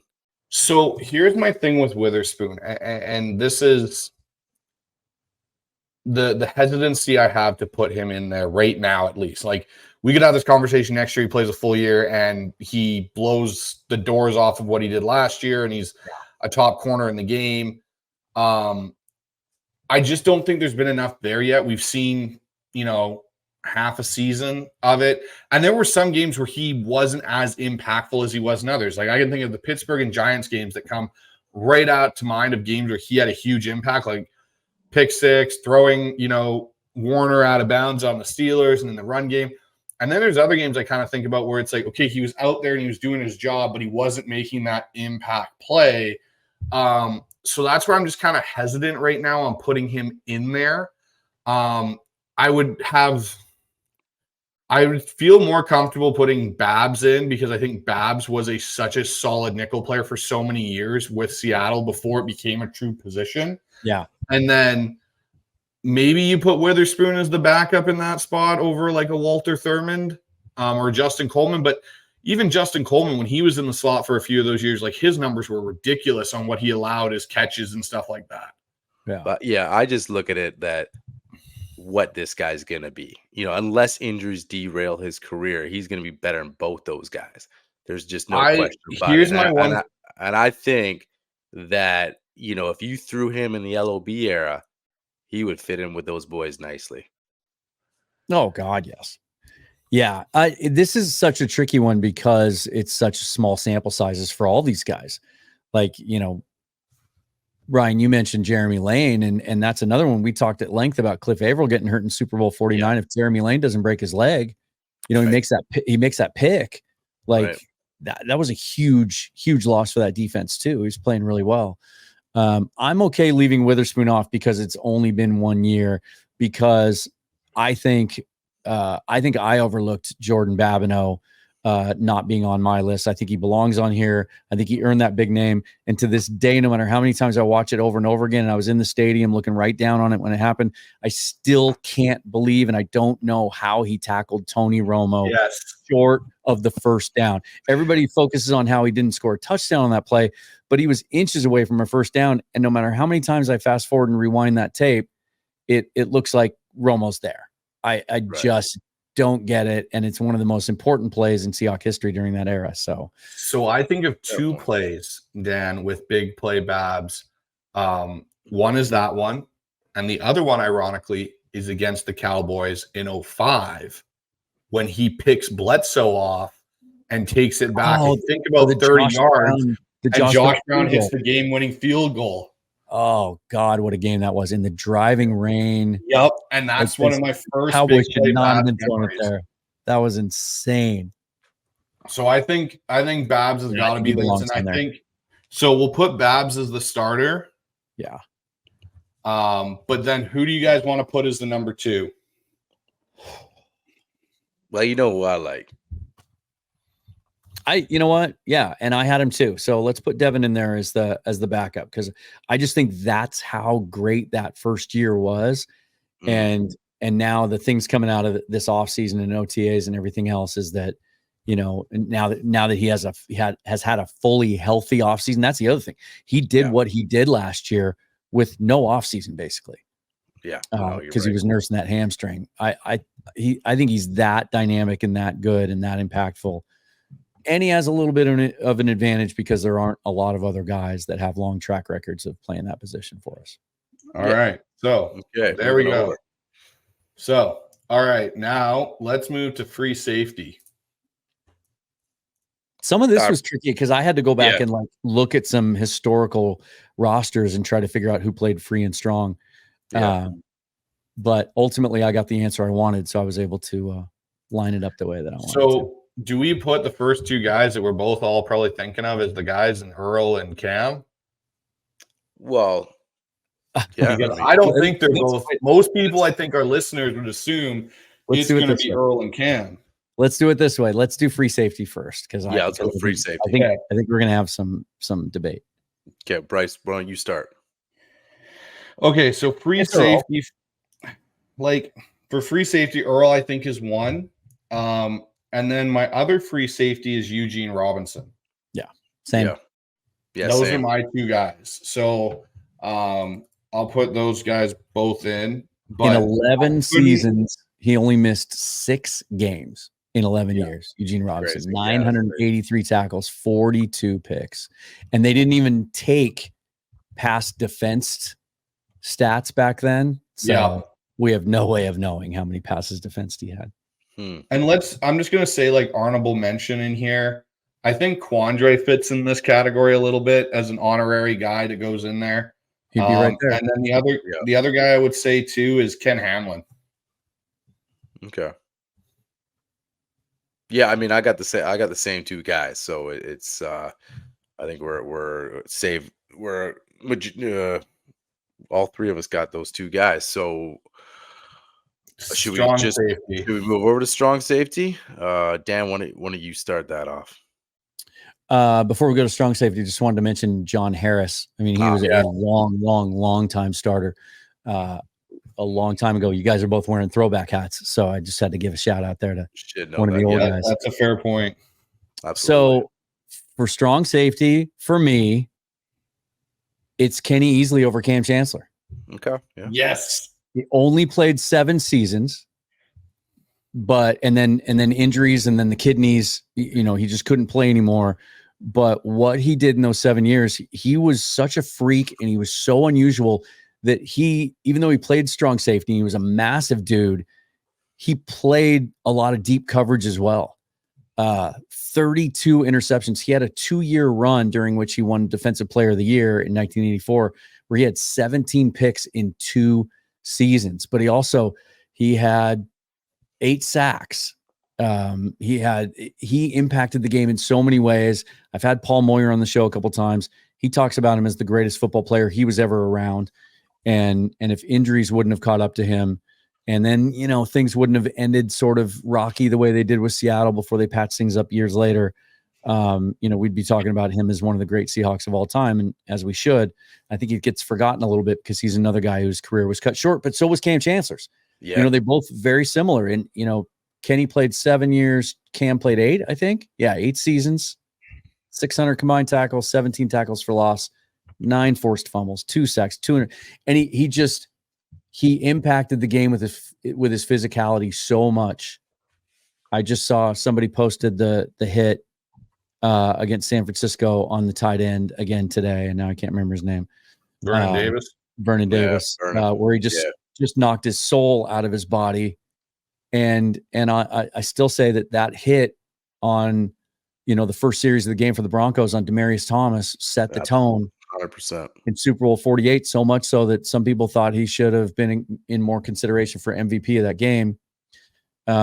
He was a absolute game changer and a problem. And it's a shame that both of those guys saw their careers end so soon, but I think it does also speak to like just how physical they were.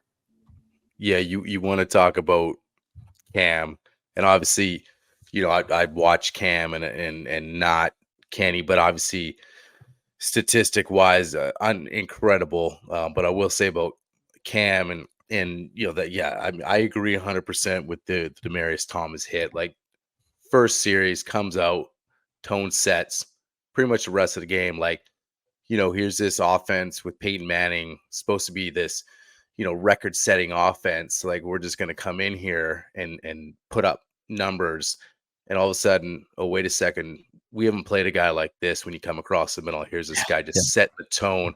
Maybe we might want to second guess. We're going to second guess that next time. And it was just like that's who he was. And you talk about the LOB and a lot of guys on there, trash talkers, some of the best. Sherman, he was a quiet guy, and he wasn't that big trash talking dude, but you knew he was out there, and you always want to know where's Cam on the field. And you want to talk about, beast mode on the offensive side of the ball, about fear, on the other side of the ball with Cam. I mean, that you want to know where he was at all times. So for me, just the physicality and it's just too bad his career got cut a little shorter, but just absolutely just fun to watch and so dominant. Talk about kind of that glue of the LOB. Just here's the tone setter.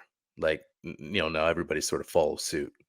I got goosebumps listening to you talk about him because he had so many signature moments. Yeah. And plays, and they were all kind of going through my head. And I remember the pick six in the playoff game against the Panthers at home and how electric that was, and kind of put that game away, and all the hard hits. And didn't he have one of the field goal blocks too, where he jumped over the center and then they had to change that rule? And what a player. Yeah. So again, it's Kenny Easley for me as the starter. Cam's number 2. And that's not saying that Cam truly is the number 2. They're basically 1A and 1B at this point. Kind of same, in my opinion, of Earl Thomas and Eugene Robinson, 1A and 1B.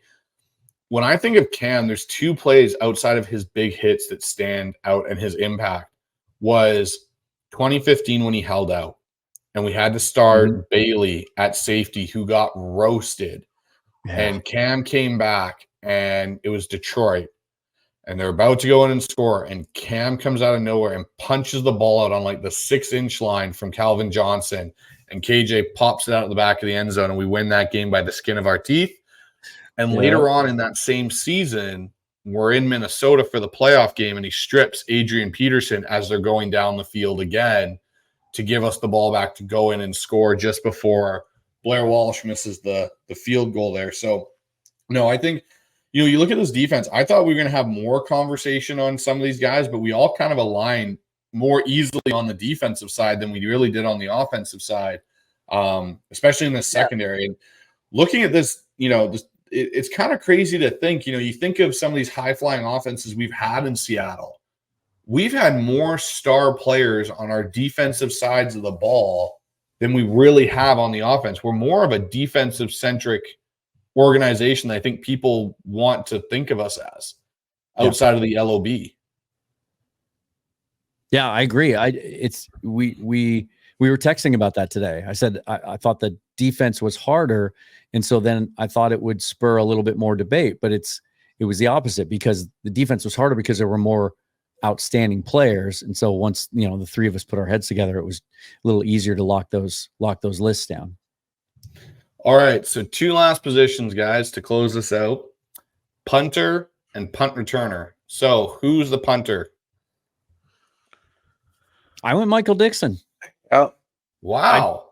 I just, I know there's, the Seahawks have had some long, I know John Ryan had a long, illustrious career, and was one of the most just awesome dudes that's ever wore a Seahawk uniform, and definitely had his signature moments, and the fake punt against Green Bay in the NFC Championship game, and just he's such a hilarious guy. I continue to see what he's doing now. He and his wife Sarah Colonna, and So I'm guessing by your reaction that maybe he was your guy, but I just think just sheer ability to punt the football. And I think for some reason, something happened where Michael Dickson is just overlooked all of a sudden. You know, he has, as a rookie, he's first team all pro, and he hasn't made it since, hasn't even made the Pro Bowl since. His net yards per attempt as a rookie was 42.5. 3 of the last 4 years, it's been over 44. His touchback percentage as a rookie was 6.5%. It's been 12 2 of the last 3 years. He's a better punter now significantly than he was as a rookie when he won all those awards, and yet he doesn't get any of those accolades. I think we've taken him for granted a little bit. I think he's just one of the most gifted punters in the league, and we're already 6 seasons into this. I think he's the best punter in our history. Hats off to John Ryan, though, because it's definitely up for discussion.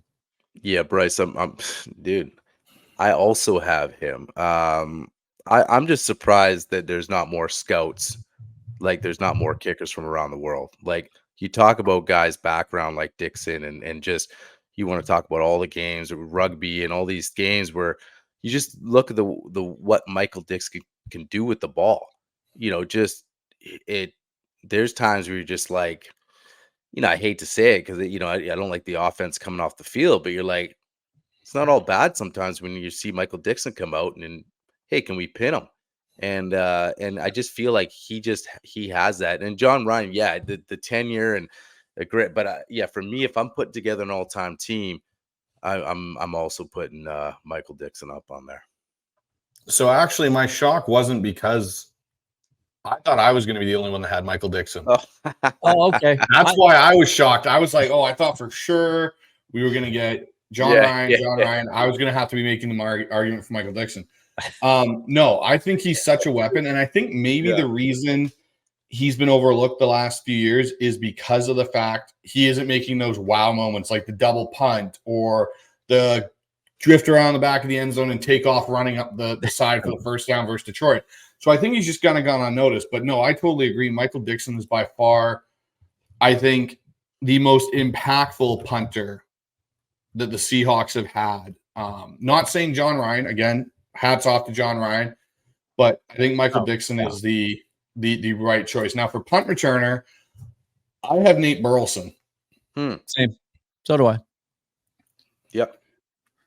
And I think Nate Burleson is the best punt returner we've had. Like, his impact when he came right into Seattle was made in punt return. Mm-hmm. Yeah, they never really utilized him, I thought, on the outside as a receiver the way I wanted him to, but he is the all-time leading yards returner in Seahawks history. Yeah. I guess that was an easy one to end on, huh? Yeah, just to go back to John Ryan for a second, because I do want to give him all the credit he deserves. I mean, 10 years in Seattle, averaged almost 45 yards a punt, and just big punt after big punt. His career touchback percentage was 9%. He kind of made it on kicking it out inside the 20 in art form and inside the 10, really. Yeah.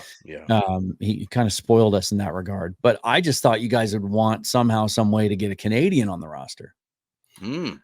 Hey, I'm all for it. I could have put long snapper on there and put, I think it's Jean-Philippe Desjardins, who was our long snapper for a long time there in Seattle. But you know what? Like, I look at this and this Seahawks team I'd put up against any all-time team and see what they could do. Yeah, no, absolutely. Yeah. It's like you said, the defense went a lot quicker, but it's one of those things where you know, sometimes that's what happens. We'll post up. We're gonna post up the list here at the end of the show. Just kind of go through everything for you guys, just so you can get a clearer picture. But yeah, man, this would be a nasty team. This defense here, I'm just looking at it. You know what's funny to me when you look at it in totality, and we touched on this when we were going through the offense, but it really does point out how at just about every single position, you've got great players, 2, 3, 4 deep. But we're talking about a 40-year plus history here, and we had a hard time coming up with that right side of the offensive line. from, center, right guard, right tackle. Like that one was really tough. And we had to go way, way back to grab some of those names.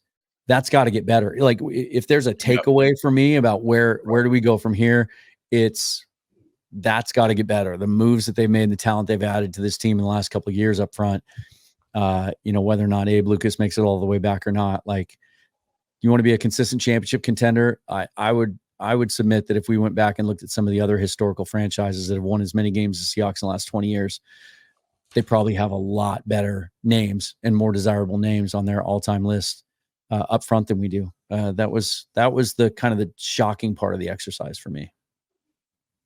Yeah, I couldn't agree more with you about that O-line. It's just like, like you said, there's been a lot of years.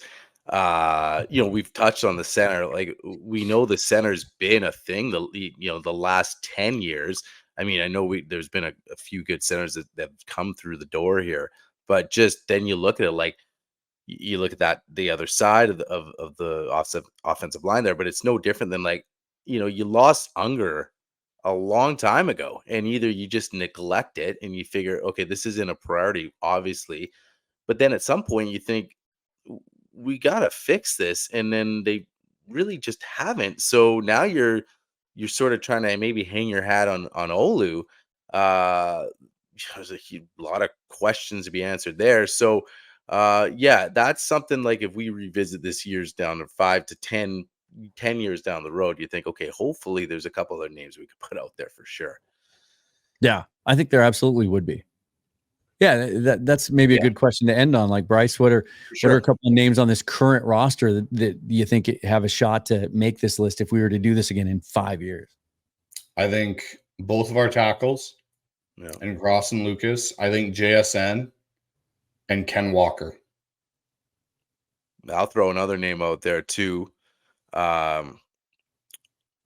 He hasn't even played a game yet, but Byron Murphy. I mean, that's a guy that obviously our first round pick, and obviously, there's a lot of great guys on that line. But if we were maybe to add another name, maybe it could be him. Yeah, Leonard Williams, maybe if he has a good 4 or 5 year run here. Reek Woolen, if he gets back to what we saw from him and fulfills that potential we saw from him as a rookie. I have one other name. Geno Smith. That was the first name that popped in my head when I asked the question. He goes on, if he plays well enough this year to get an extension, I think he gets himself into this conversation. Yep. I think maybe the next time we do this, we add another row and go 3 deep. And I think Geno potentially is pushing Dave Craig maybe out of that conversation and pushing Hasselbeck for number 2. Because let's not forget, Geno in his first year as a starter broke the yards record per season that Russ had set. Yeah, no, it's all good points. Guys, that was a lot of fun and putting together this all-time team. I mean, it looks really good. Great stuff. A lot of fun. Guys, throw the comments down there. Do you agree? Obviously, there's been a couple things, especially in the offense, when we were going back and forth with the running backs and the quarterbacks, and just want to hear your guys' thoughts. Dan, always awesome having you on. This was fun, guys. It was awesome having you on and getting your perspective with a lot of guys. I mean, honestly, nobody else we'd rather have than you come on and do a show like this with us. It was awesome, man. So we really appreciate it. When you let everybody know that's watching the channel here, obviously we know you got the podcast Seahawks Forever. What else is going on? What else you got coming up on your show? Ready to crank it back up again. I've kind of taken it easy the last few weeks and dialed back the content because it's just a quiet time of year. But that changes now as we move forward. Tomorrow, Jeff Simmons of Real Hawk Talk is going to be joining me. We're going to talk about what we think the 2025 roster might look like. And then a couple of the other things I'm working on for shows in the next week or two. I mentioned today already, do a close look at DK Metcalf, why I think he's a foundational player that we should be thinking about extending and keeping here long-term, and why I think maybe some people don't agree with that, as well as most underrated and maybe even a most overrated all-time Seahawks roster too, playing around some of that. And then July 17th comes around as training camp. So yeah, Seahawks Forever on YouTube, all the audio platforms. I love what you guys do. Anyone watching this from my viewership and my subscription base, give these guys a sub. Do yourself a favor. Love what you guys are doing with the show, and I can't wait to get the season started. Yeah, we really appreciate that, Dan. And guys, everybody go over to Seahawks Forever. That I can't wait for the DK episode, because you know I talk about him a lot and I love him. Agree with everything you just said. So I can't wait for that amongst the other ones you got going. So hey, Dan, we really appreciate it again, and we'll definitely be talking again in the future here pretty soon. Cool. So cool. Go Hawks. Go Hawks. Yeah, that was a lot of fun. It took some endurance. It took a lot of research. I had a lot of notes written that I didn't even get to, but that could have easily been a 3.5 hour episode. That the curious thing for me is we were texting a little bit leading up to it, and we thought the defense was going to take longer because there were more good players. It kind of turned out to be the opposite, because there were some elite players on defense, and that made things a little bit easier. Coming up on the show on Seahawks Forever, putting together an episode on how good is DK Metcalf really? How good could he be? How much more is in the tank? How much more ceiling is there? And why is he so polarizing? Why do some fans wish for him to be traded and think that that's the right thing to do? And why does he have so many detractors? I'll give both sides of that coin, show you some video of what I think makes him special, try to lend some statistical perspective to it as well. That's coming up tomorrow. Until then, follow me on Twitter at Seahawks Forever. Subscribe to the show, like the video, all that stuff, and get over to HawksZone Rundown Podcast and give those guys a subscription. Until next time, forever and always, go Hawks. Thanks for watching.